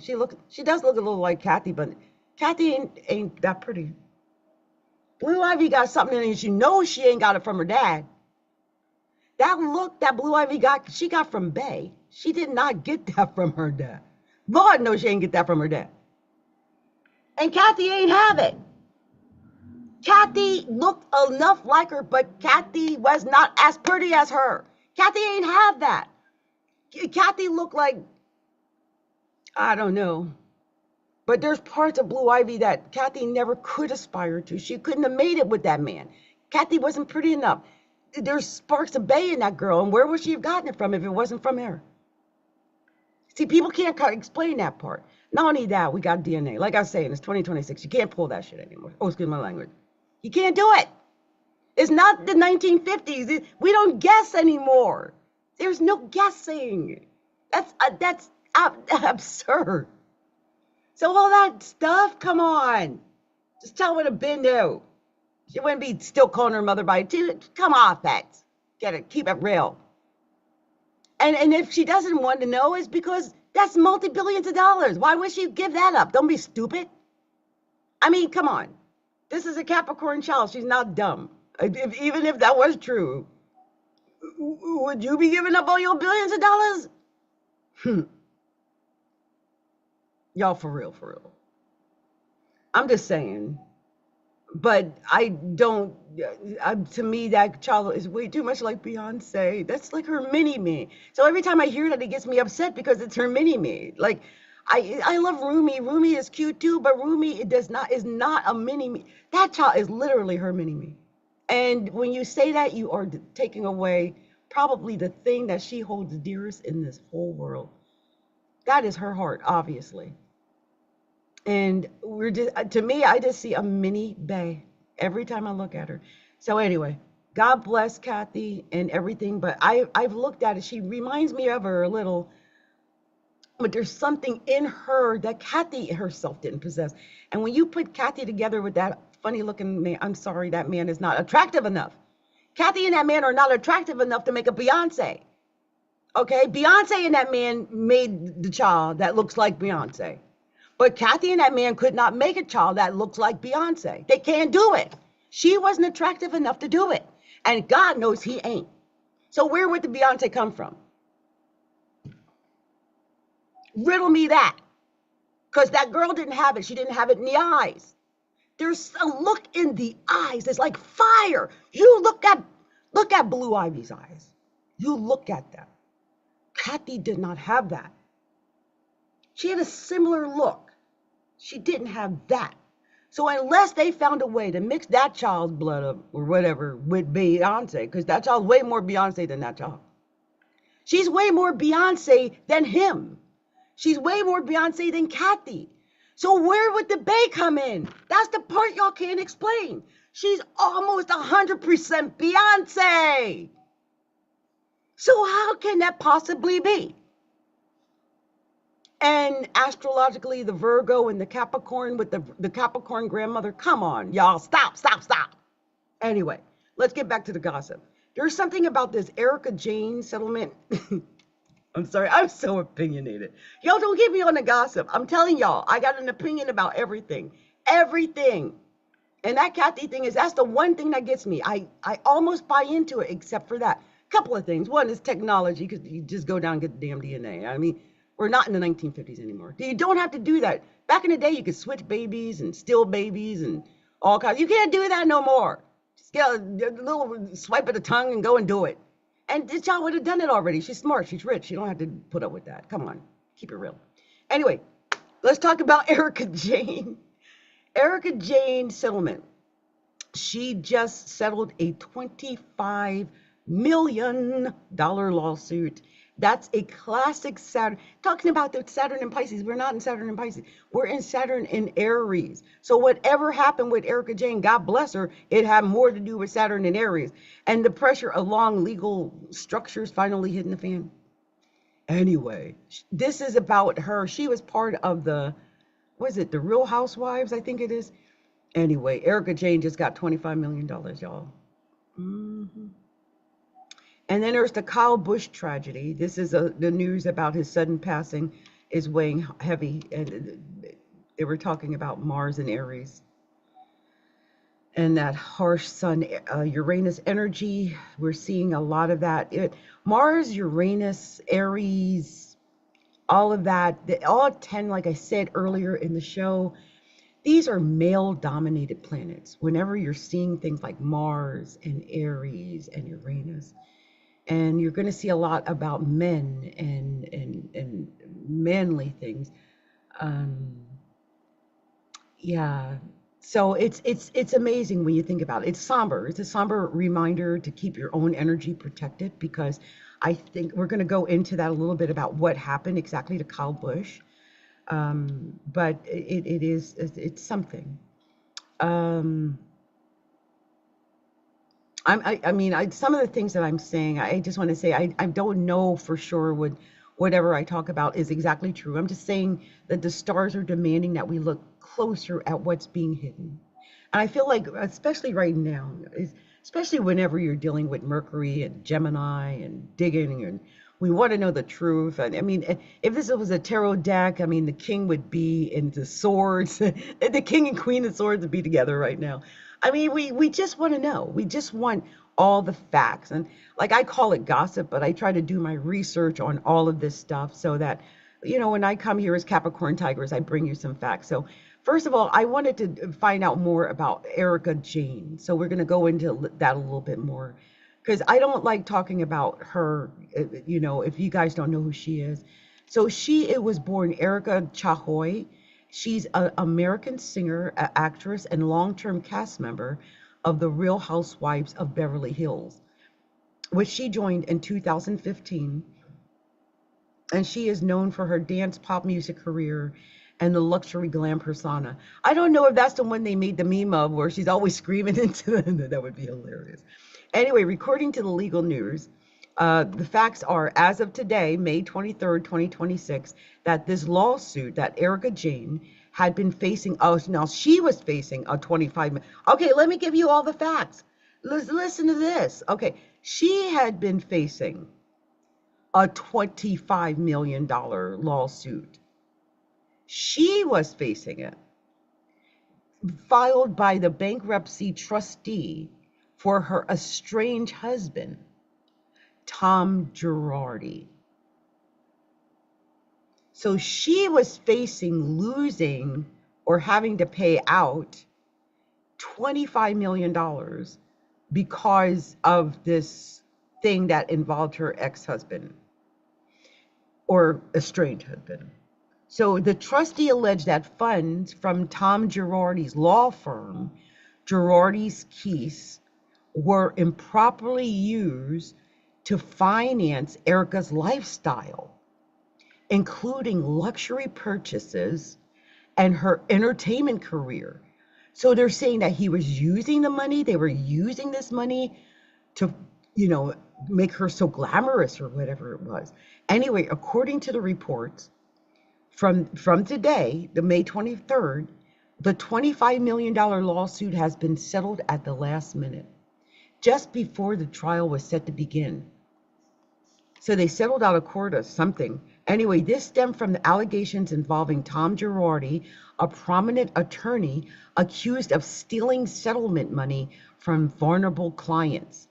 Tom Girardi was found guilty on 4 counts of wire fraud in August 2024 and was sentenced to an 87-month prison term in June of 2025.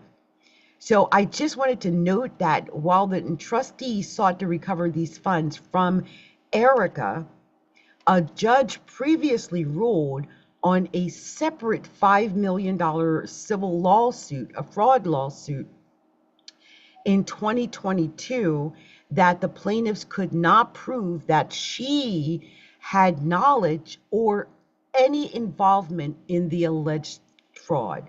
So in essence, this woman won $25 million. I mean, basically, if she would have lost this suit, she would have been out of pocket or responsible for $25 million. Thank God she won this lawsuit. Otherwise, I mean, I can't even imagine having to be responsible for that. So anyway, I just wanted to cover that and go into the details because I think I read it wrong, and this is why I wanted to go deeper into it, so I had all the facts. Next is the Kyle Busch tragedy. I did want to go more into that because this refers to the sudden and shocking death of 2-time NASCAR Cup Series champion who passed away this Thursday on May 21st, 2026 at the young age of only 41 years old. And it's been a devastating week for the NASCAR community based on the official statement released by his family earlier today, May 23rd of 2026. Busch died after severe pneumonia progressed into sepsis, leading to rapid and overwhelming complications. Oh my gosh. So here are the key facts regarding what happened. The timeline is that the Busch had been battling what was thought to be a sinus cold since racing at Watkins Glen on May 10. Despite this, he powered through to win a truck series race at Dover on May 15th and competed in an all-star race on May 17th. On Wednesday, May 20th, while testing in a Chevrolet racing simulator in Concord, North Carolina, Bush became unresponsive. Emergency dispatchers received a call reporting that he was suffering from shortness of breath, high fever, and was coughing up blood. He was transported, he was transported to a hospital in Charlotte, where he passed away the following day. So the community impact is that the NASCAR world is in a state of profound shock and mourning, and in honor of his legacy, which includes being the winningest driver in the history of NASCAR's top 3 series. All 39 drivers in this Sunday's Coca-Cola 600 at Charlotte's Motor Speedway will race with the black number 8 decal on their cars. Richard Childress Racing has also retired the number 8 for the remainder of the 2026 season.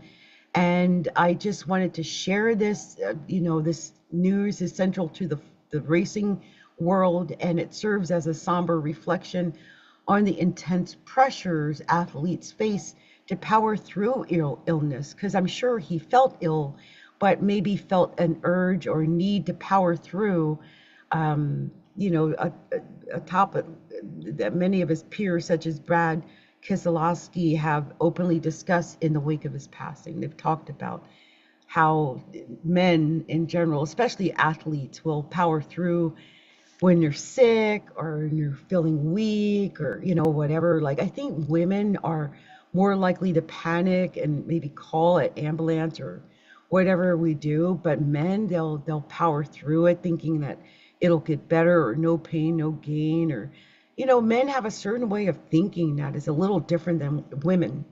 And I think this might have really did contribute a little bit to what happened.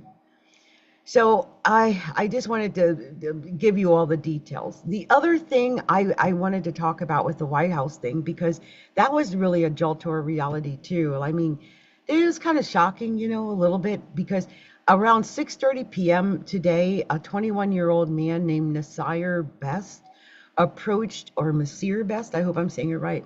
He approached a U.S.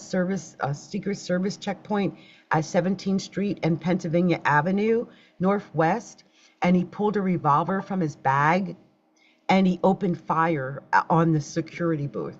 So the Secret Service officers returned fire, striking him. He was also transported to a hospital where he later died. A bystander was also wounded in the exchange and is in serious condition. Trump was at the White House at the time, but not harmed or impacted. Reports indicate that the suspect had a history of mental health issues and previous run-in with the Secret Service in 2025 when he had been served a stay-away order. Anyway, this is the third incident of gunfire near this, Trump, following an attempted assassination at the White House Correspondents Association dinner in April, and a shooting near the Washington Monument earlier in the month. And, I just want to say that with Uranus and Geminis, we've been talking about how intense the energy is, and the news out of DC tonight is heavy reminder that we have the Sun and Uranus conjunct in Gemini. I mean, it is. Also with him, he's going to have more of that. He is a Gemini. So, he's just bringing that energy toward him anyway. It's just going to keep coming toward him. If you think it's going to stop, it's not. I just want you to understand that. It just is. But Uranus is a great awakener. It's sudden, it's erratic, it's shocking. It forces us to stop and look at the world differently. Gemini also rules the neighborhood, so local streets and local communication. And whenever Uranus hits this area, it affects shocking ways in your local communication in your neighborhood. It can manifest as volatile energy in the public square, like wherever you go out publicly and locally. It's a moment for all of us to take a breath and recognize that the collective nervous system is extremely frayed right now. I don't like going out. Like, I see all these people posting about doing stuff in Seattle and going here and the Afro beats and all this stuff, and all I see is like, Lord, I take my little white hair self out there and get in trouble. Oh no, Lord. Mm-mm. So this is an energy to ground ourselves, to focus on our inner circle, our own inner peace. So if you find an inner circle where you feel comfortable, you go to that circle. You know you are safe there. Go to where that is.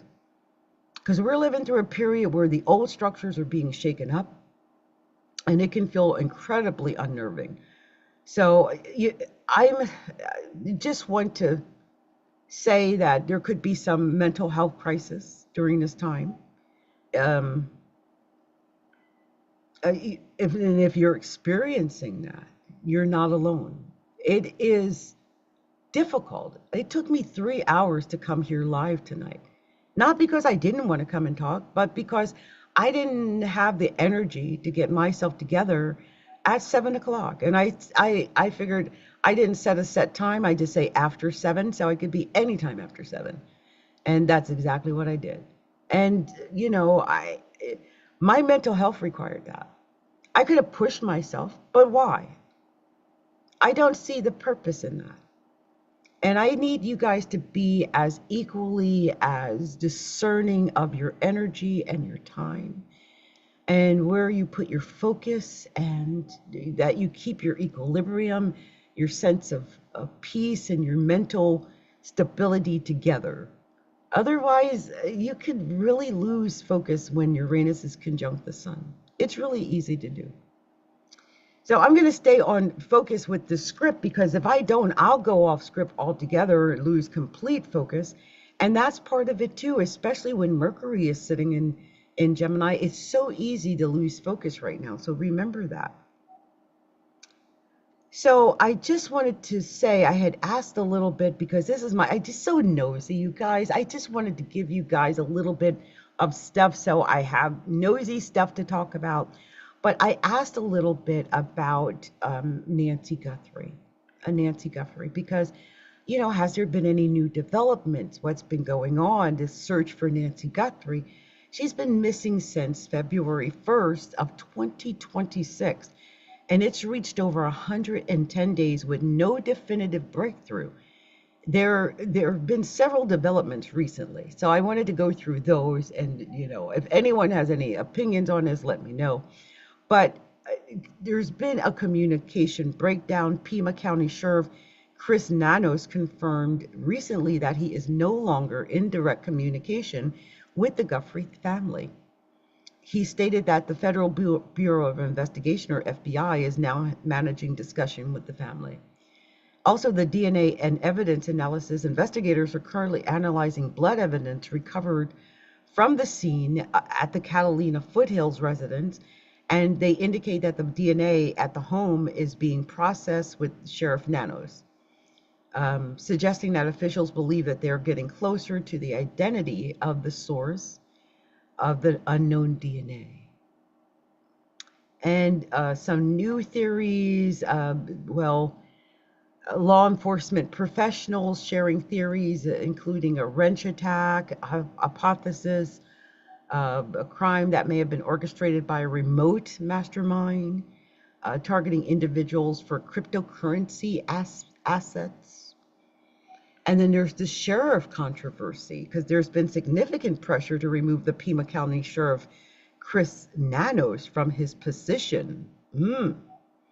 The Pima County Board of Supervisors recently chose to retain him despite allegations that he lied under oath during a deposition for an unrelated lawsuit, though they have referred these allegations to the Arizona Attorney General.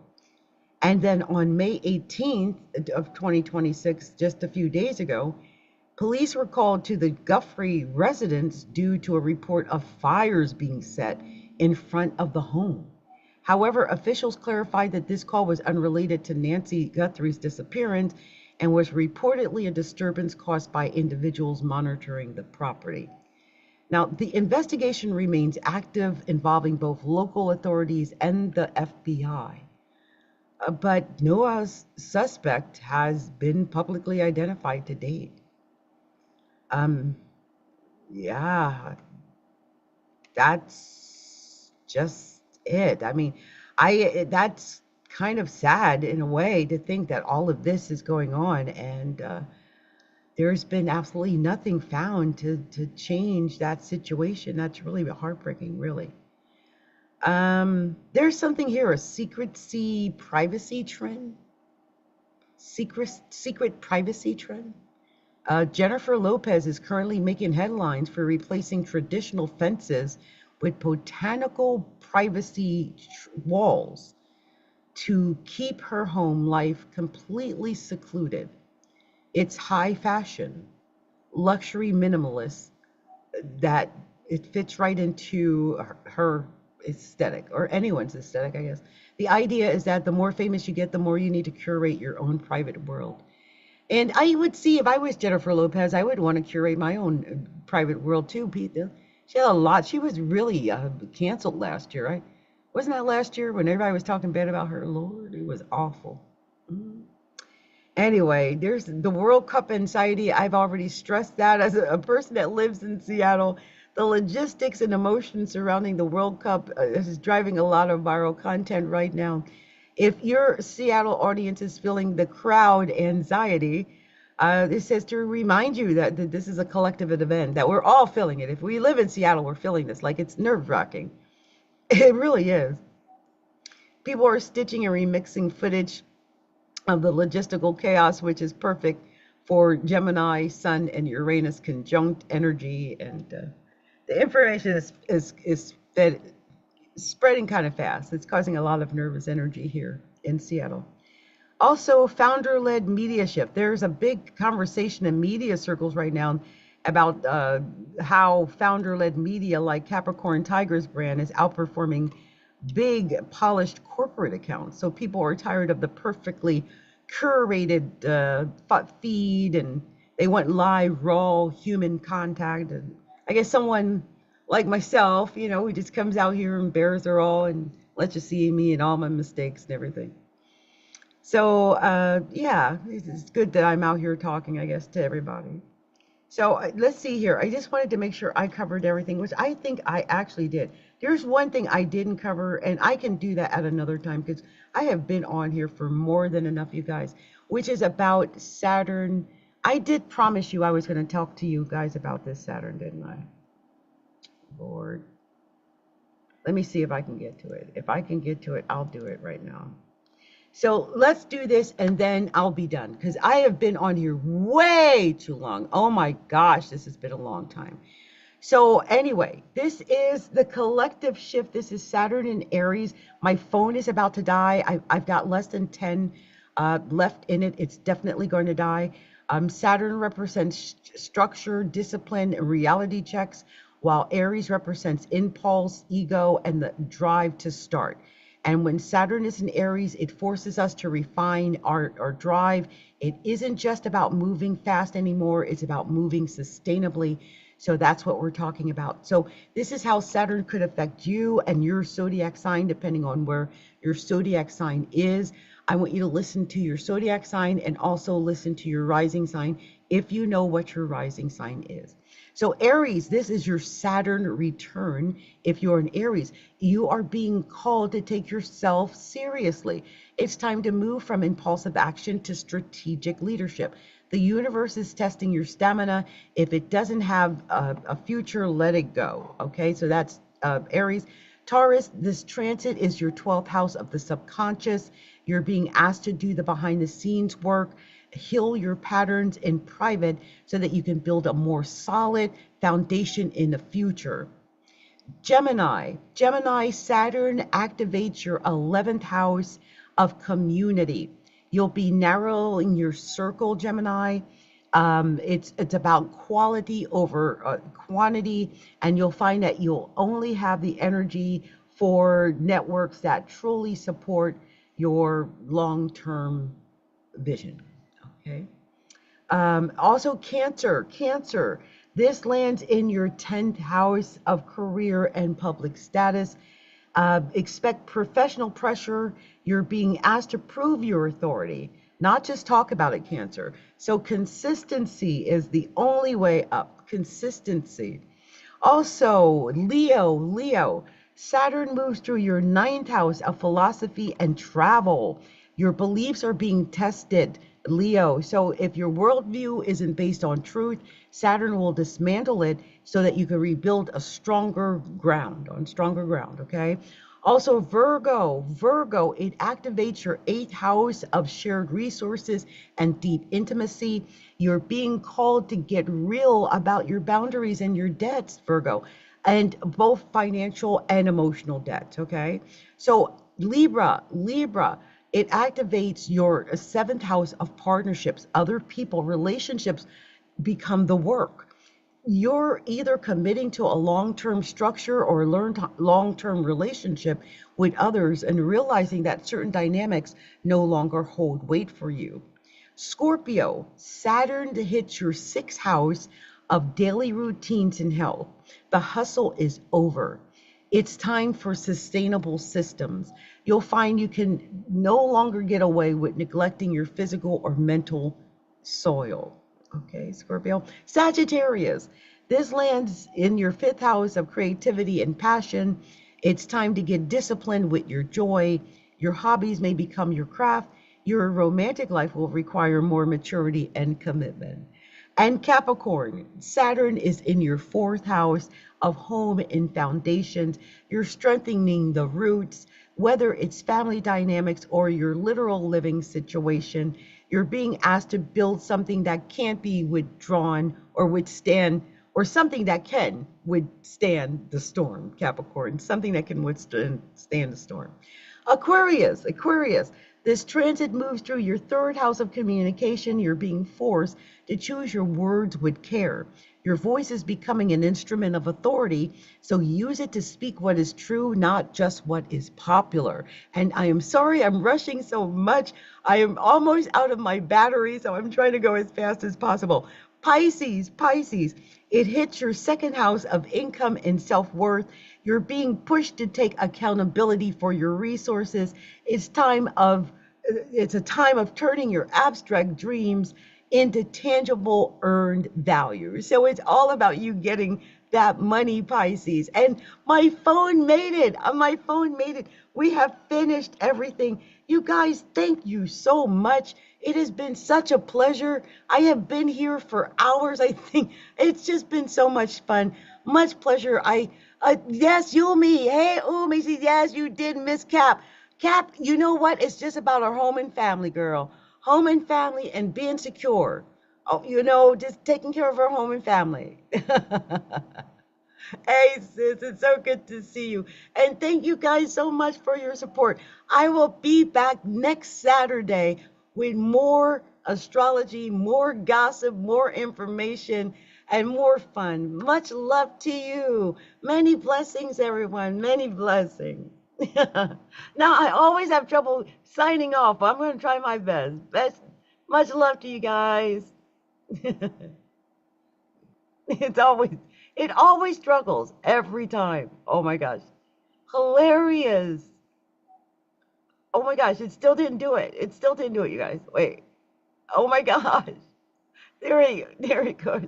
That's hilarious. Oh my gosh. So funny.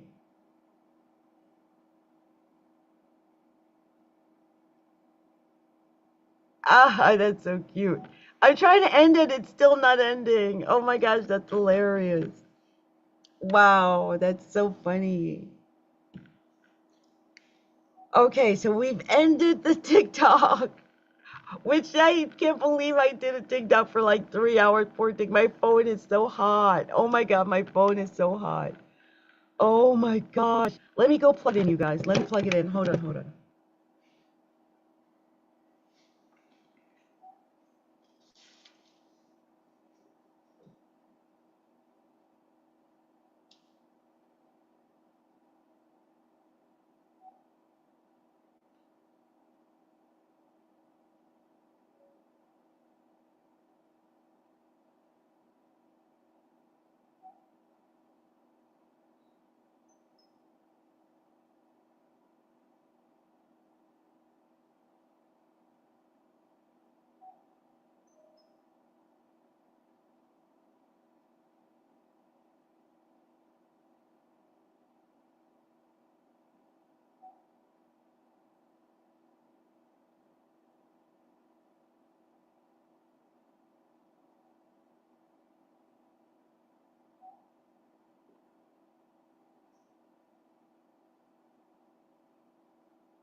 Okay, that was beautiful. Okay, you guys. I want to also take a special moment to thank my YouTube crowd. You guys have been wonderful. You guys have no idea. I love coming to do the, what I do. I love coming to do the readings. I love it whenever I come to get to talk about astrology. I love the gossip, all of that. It's just fun for me. This is just a lot of fun for me. You guys have no idea. It's just part of, I guess, how I have fun in this lifetime. And I feel grateful to have been given this opportunity to be here. And for those who do follow me, thank you. Thank you for your support. And I promise I'm going to get off my butt and actually make some clips so it's more enjoyable for you. I got to make some shorts so that you guys can have some new shorts to watch and some shorter clips and not make you guys watch 3 hours. I mean, that's just unfair for me to have you guys have to sit through 3 hours of me. That's just unfair. So I'm going to make sure I break these down into some more palatable, clips that people can actually sit down and enjoy, 10 minutes, 20 minutes. And I'm actually going to do that. I've actually been secretly in the background working on doing that with the other Astrology After Darks. I just not really been uploading or doing anything. I've just been in my own world doing my own thing and really just playing around with AI, just like I said. So I'm going to get out of that a little bit and start doing a little bit more for both TikTok and YouTube, which is to, just make some of these clips. So I did it a little bit. I tested it on TikTok and I made like 10 clips and they all got, you know, some action. So I'm like, people really do want to know. And I can't just have people either show up to a live or 3 hours. That's just cruel. So I'll fix it. I'll fix it. That's my job. That's what I'll do. And if you watch me on or find me on YouTube, thank you. Thank you for your support. Make sure you do subscribe to the channel and, hit the bell so you know whenever I'm going live and if, it'll notify you when I'm live and that type of thing. So much love to you. Many blessings. May the next couple of weeks be really much better than we ever could possibly imagine. I think when we get to this Jupiter and Leo, it is going to change things. It's in my seventh house, so I'm excited. Although it's going to be opposing my Mercury. So I hope people don't take offense of me talking. I'm hoping that my communication brings other people into my universe, and that my speech is somehow accepted and also a way of building a new tribe that understands me and is there to listen and also participate and communicate with me. So I'm looking forward to all of that. Much love to everybody, and I hope you have a beautiful rest of your May. Many blessings. Bye.